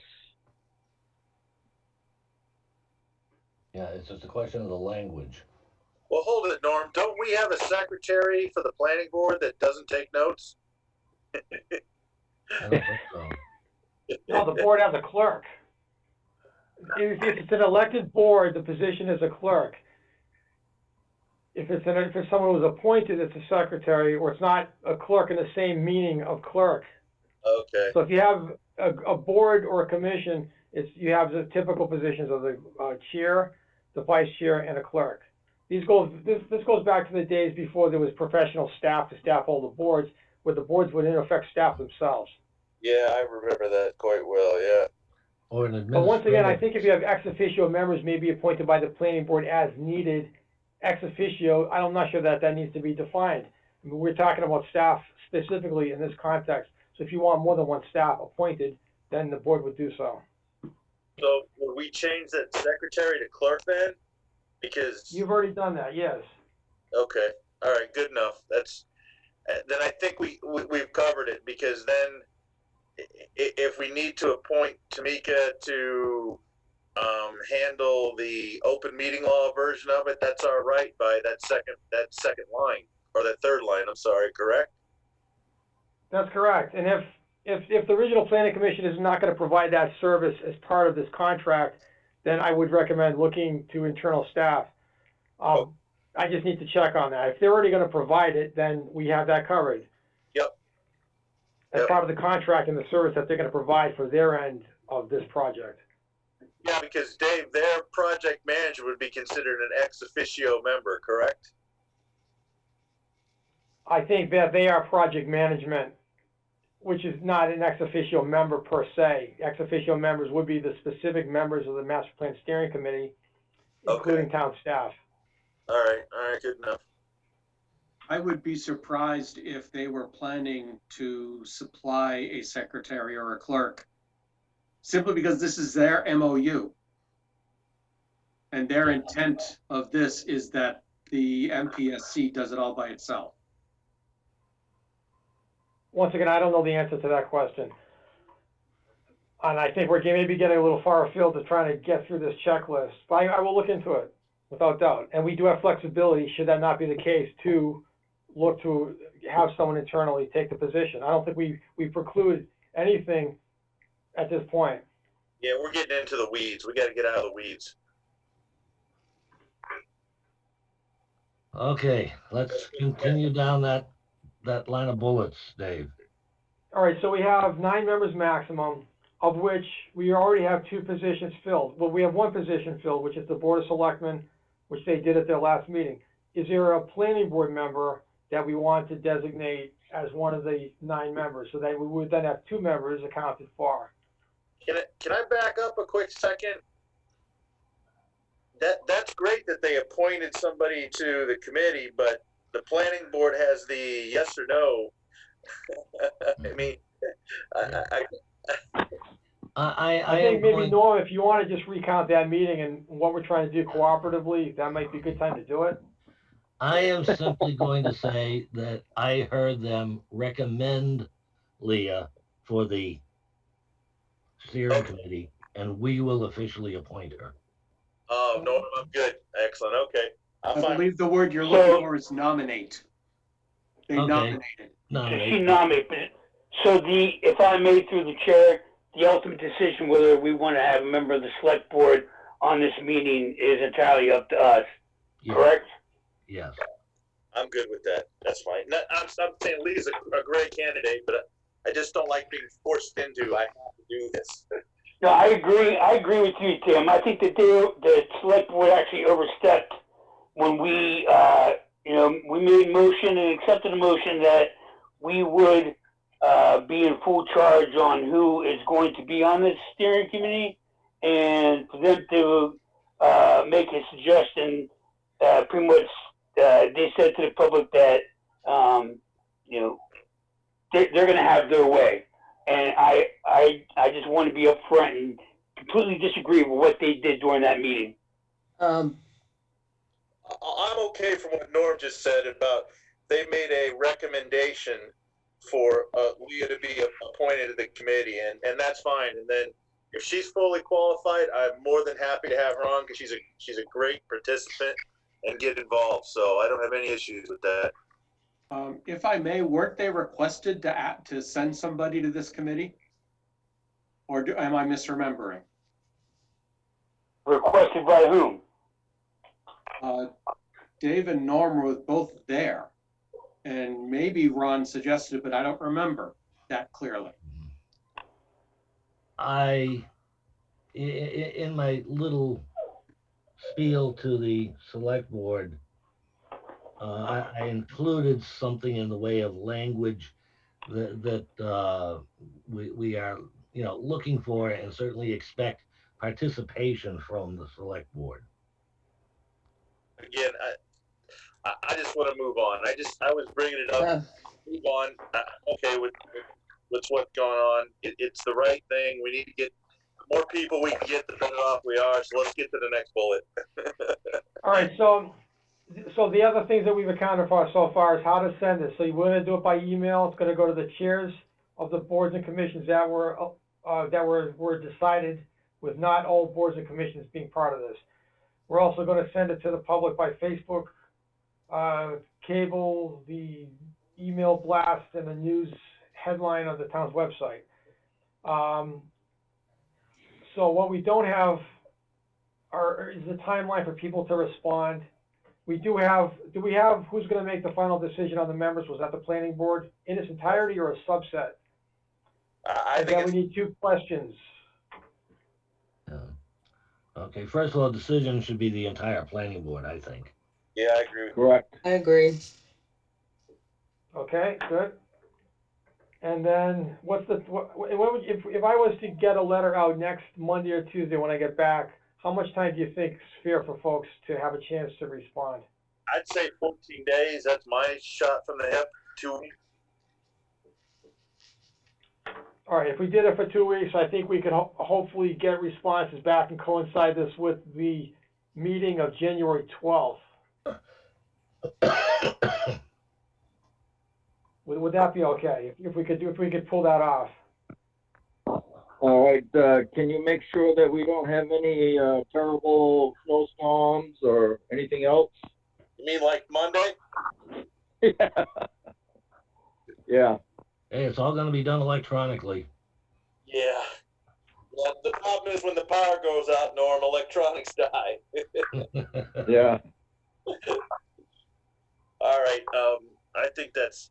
I like the fact it'll be on Facebook. It'll be on the town website.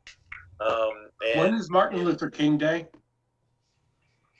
Something like the 20th.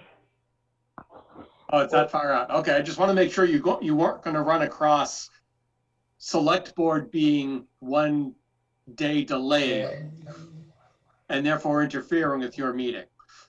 It's January 18th. 18th, thank you. All right, so the planning board will appoint the members collectively. The timeline is 14 days, give or take. So are there any questions that the board wants to propose just as generalized questions to gauge interest and qualifications in a very general manner? Let me look at your email again, Dave. Say again? Fortunately, I did not print out that list of Let me see if I can link to it. Could you? Let me try. Here. Because I think we could maybe just choose a little bit from that. You know, we don't want to print that whole thing.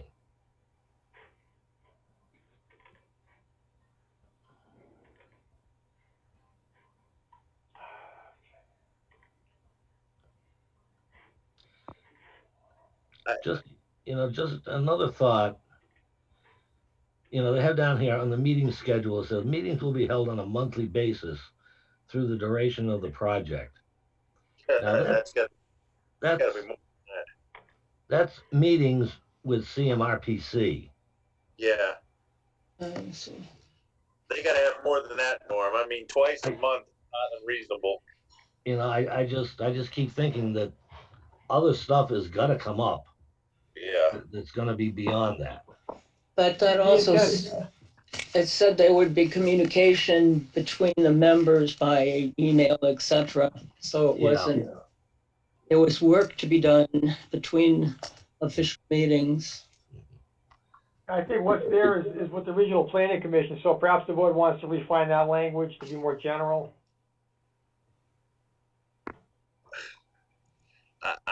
This is me personally, Norm. I think we at least say that a minimum of 2 meetings a month. And more as required, I guess, maybe is a good way to put it.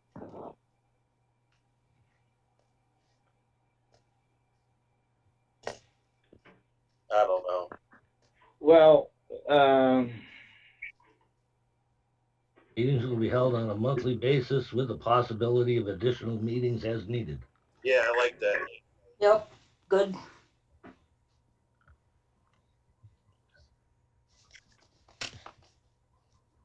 Yeah, okay. good idea. So hopefully if I've done this correctly, you'll see the list of questions up here. Yeah, Dave, if we're going to do this in one fell swoop, instead of getting names in and then asking them questions, why don't we just put these bulleted questions out there that please include in your letter of interest to the planning board? I mean, is that wrong? Well, I'm just wondering if we need all those questions. And what I'd like to do is ideally do like a one-page letter. I'm wondering if we need all those questions or if 1 or 2 might be sufficient to help, or something can be merged, or otherwise, maybe pick a couple that serve a large, which fill a lot of the things that the board's probing for. Well, I think bullet 1,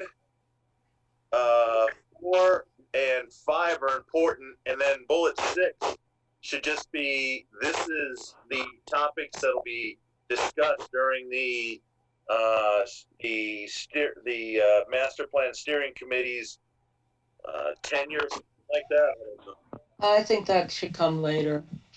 Yeah. The one that the one that sticks out to me is the first bullet. You know, why Yeah. do you want to be on the committee? And you know, they can answer that as generally or specifically as they want. Right.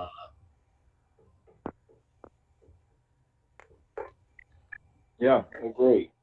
Maybe bullet 4. Yeah, see, I think if I had to pick two, Norm, I'd say 1 and 4. Just because we've got enough to bring to the table.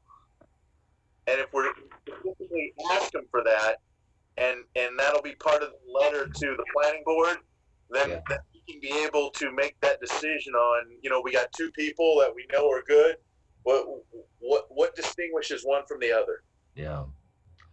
What I mean, you know, 1 is asking why, and 2 is asking what have you got.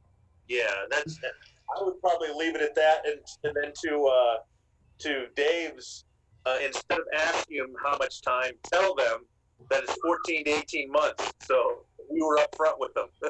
Yeah. Right. The only problem with this 18 months. Is it going to be longer?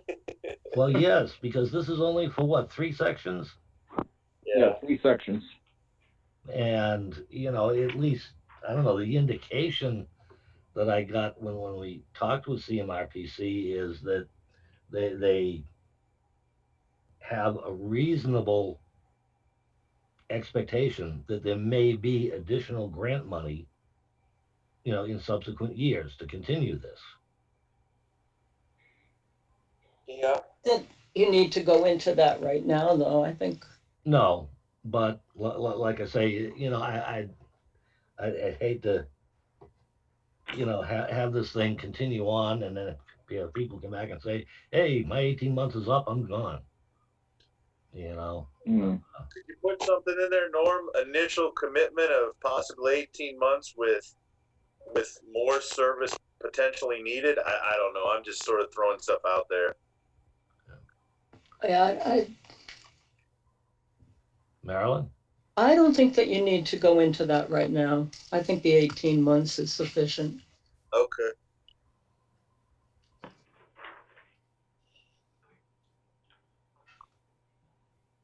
All right, so when I draft a letter, I'll reference the period of time of 18 months. I'll indicate what the core components are, give some background on the master plan generally.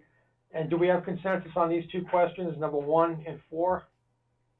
I Yes. think that's my opinion.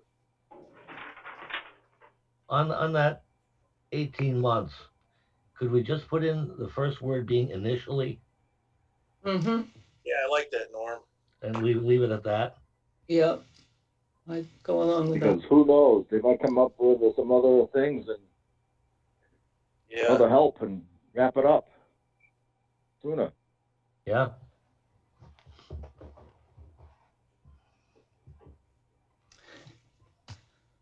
Is there consensus on adding that language? So that's initially for 18 months commitment? Yes. That's I like that. This committee will take the rest of your life. Yeah. All right. We got 1 appointed. I've got Mr. Blair appointed. Yeah, and I think I like number 1 and 4 to explain. You get a feel for why they want to do it, and then what they've got to give to the committee. Yeah. All right, good. Is there a designee for the planning board?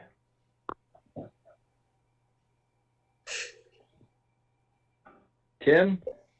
Oh, I'm interested. I just don't want to jump in because now that I don't travel and don't fly anywhere, I can go to meetings. I don't have to worry about missing things because I'm home now. Well, let me ask: is anybody else interested? Because I don't mind, you know, being an at-large member. I don't mind, staying in the background and listening to all this. Well, that's a question for Dave, because we're in charge of it. Do we have the ability to sit in on the meetings, but we're not voting members? If it's a public I wouldn't meeting, recommend that. I think that it's important that a member of the planning board be a voting member. If you have other people, I mean, it's open meetings, so if people want to show up and not be voting and be aware of what's going on, that would be the chance to do it. Or updates to the planning board on a regular basis would be something to achieve that. but it is gonna be considered an open public meeting, Yeah. so the public can attend. Now, the only thing I'm gonna mention, and I'm not trying to toot my own horn, but in Ron's memo to the select board, when he felt the select board was gonna be appointing, he very specifically mentioned that Dave and myself should be members of the committee. That's Ron. Yeah. Ron who? Our town administrator. I know. Don't get me going. Yeah, I get it. No, that sounds good to me. What, for Norm to be on, or? I mean, I think when that comment was made, that was made very early in the process before we got to this decision-making here, that the planning board itself would be appointing the members. So that was a very early comment. I think once more information was brought to bear, that, maybe just an opinion. Oh, that's all it was. It was an opinion, that's all. Oh, okay. Yeah. Well, Tim, if you're more than willing to obligate yourself and feel that you, I put my trust in you and think you would do a good job. Mm-hmm. You got my nomination. Yeah, the only thing that wants to hold me back is, and Dick knows this, the RDIC is going to be a pretty big commitment over the next 6 to 8 weeks or 6 to 8 months. Dick, do you think we're going to have a lot of issues when going back and forth with this builder? We may have some to begin with, but I think as spring gets going, no.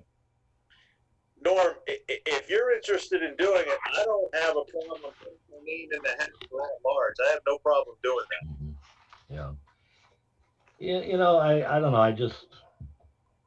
I was part of the last one, so I have at least some idea of how some of the process went. I don't want to steal something away from anybody else that really wants it. So I'll pass. By the same token, there can be 2 members of the planning board on that committee. We'll see how things come back. Yeah. And how, I would like to do it, but I would like to be either at large or a second member. I think your experience will lend an excellent hand to helping get us to updated master plan. So I guess that's my. I want to do it, but if we can get 2 on there, I'll be number 2, or I'll put my name in the hat for at large. Tim, do you realize that now they're going to be spending their time learning how to put it like a zoning bylaw, or how to come out with it? Norm's going to say, no, you're going to have to say it this way.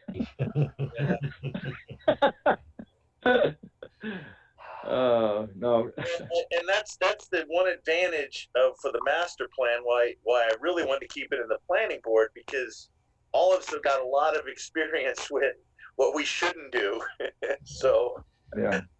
Well, the one thing you got to be very, very aware of is the master plan is nothing like bylaws. Yeah.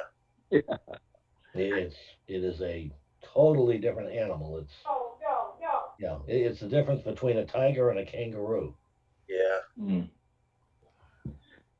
And that's one reason why the town center committee likes Norm's idea about the road going across Memorial Field. Way back, remember, Norm, you had mentioned Rutland Oh, yeah. and their bypass, and you had mentioned about putting the crossroads there. Yeah. Yep. And it never happened. Yeah. No, it may happen. Never We say need- never. Like I said, I'm okay, Norm, with what I'll do is when Dave puts this in, I'll fill out item bullet number 1 and 4 and send it in, and we'll see what happens. Okay. Sounds good. Okay, where are we on our checklist, Dave? I think we have everything here, so Oh, number of members, 1 planning board, 1 nominated by select board. The others will be mailed out through emails directly to the board chairs. The only, Facebook, email, et cetera, timeline, 14 days. The planning board makes the decision, reference to the time commitment. The only other thing here is how many letters should go out. Should it be 1 letter that does double duty, or separate letters, 1 to the boards and commissions and 1 a general letter? I think I could probably do this on 1 letter if I thought about it. Dave, I think it should be 1 letter to the chairman, and that same letter should go on the to make it, transparent.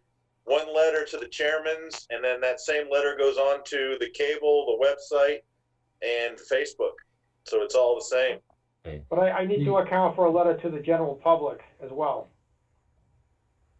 Yeah, the only difference is that the letter that goes out to the committees needs to reference that they are being asked to inform their members. Right. Oh, so the Norm, the chairman's letter is basically telling them to go to the website and fill out a request. It's telling them to tell their members tell. about. Oh, I see what you mean. Yeah. Okay. Okay. So we can't have that language in the one that goes to the general public. No, I agree with you. So like, a first line, the introduction line might be just a little bit different, Right. but the rest of it would be the same. I see what you're saying. Yeah. I mean, I could also accomplish that, Norm. When I send this out to the committee, and boards and committee chairs, I'm gonna be sending it to them by way of an email. In the text of the email, I can indicate that I'm requesting that they forward it to their members, and that would take care of how we want it distributed. Otherwise, Okay, then they could Yeah, just that- look at the body of the letter, which has the details. right. That Right. works. Yeah. That's, Yeah. yeah.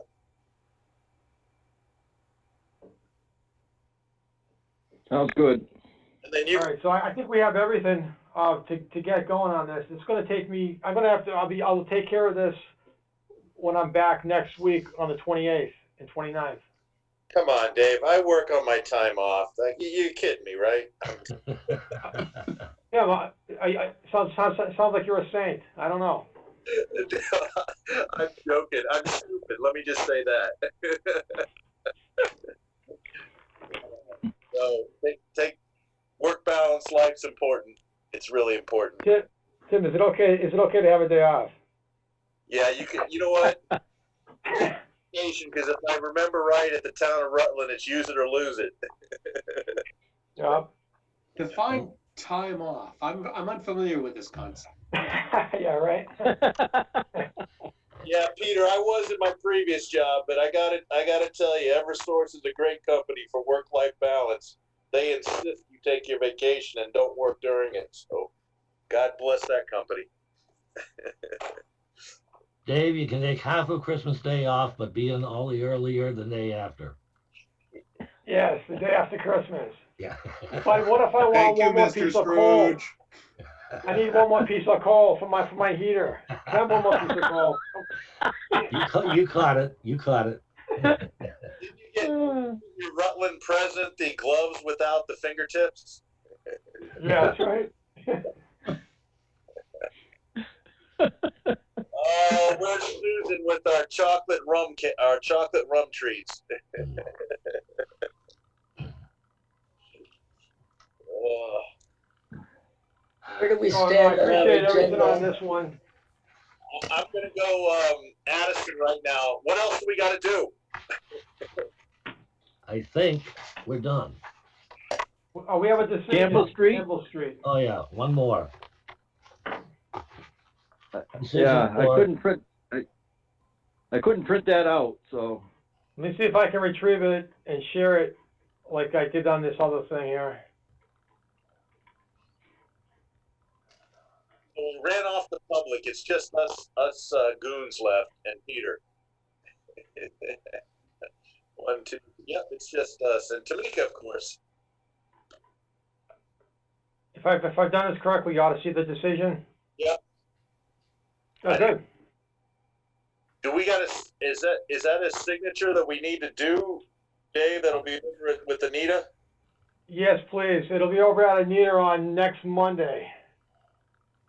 Shoot, I'll. Actually, no, I can print this out. No, I can take care of it. I'll send her an email before I go tonight, asking her to print this out, and then it'll be in the office tomorrow. Yeah, please do, because I'm out Monday through Wednesday of next week, and I want to get all this stuff done tomorrow if I can. No, I can do that. Assuming that there are no changes. If there's changes, I'll make the changes before I leave tonight. If there's no changes, I'll just forward this to her. I read it over. I didn't have anything. I don't know if Yeah. anybody does.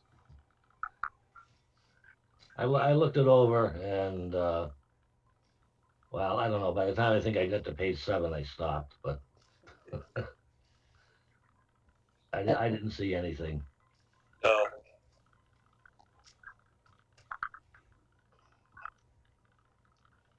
If this were going to be a permit for George Lucier, he'd have a conniption. Yeah, well, I mean, and times change. You have an application that's more comprehensive. Oh, yeah. Norm, the answer to George will be welcome to the world of lawyers. Yeah. Yeah. All right, I'm good with it. I mean, I was just wanting to get it signed and get it taken care of.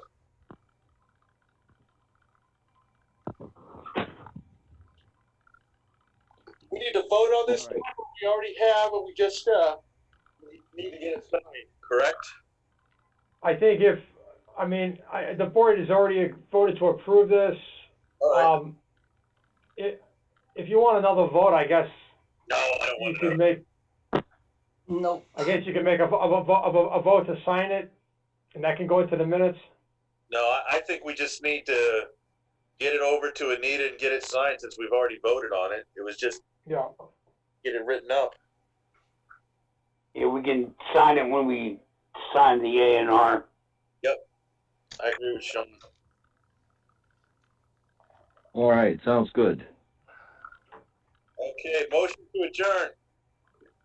Second. Is there any discussion? All right, well, let's start by saying goodbye and have a good New Year and a happy holidays or whatever. Yep. Second that. And, And Happy holidays, everybody. I don't do it. You too. Jamaica. It's Merry Christmas and Happy New Year. Happy New Year. they say Merry Christmas, Happy New Year, and may 2021 be a whole lot better than 2020. Oh, yes. Amen. Here, here. Yeah, get those vaccinations. You bet. All right. All right, have a Take good night, care. everybody. Well, All right. wait a minute. Yeah, you too, We had a Dave. motion. We didn't have a vote. Oh, We didn't vote. Oh, Our final roll call of, yes, 2020. yep. Is there any further discussion? No. Okay. Tim, Mr. Narwhal, aye. Marilyn, This is Sidoti, aye. Sean, Sean Moore, aye. Dick, Dick Williams, aye. Norm, I. We are adjourned. Hey, Dick,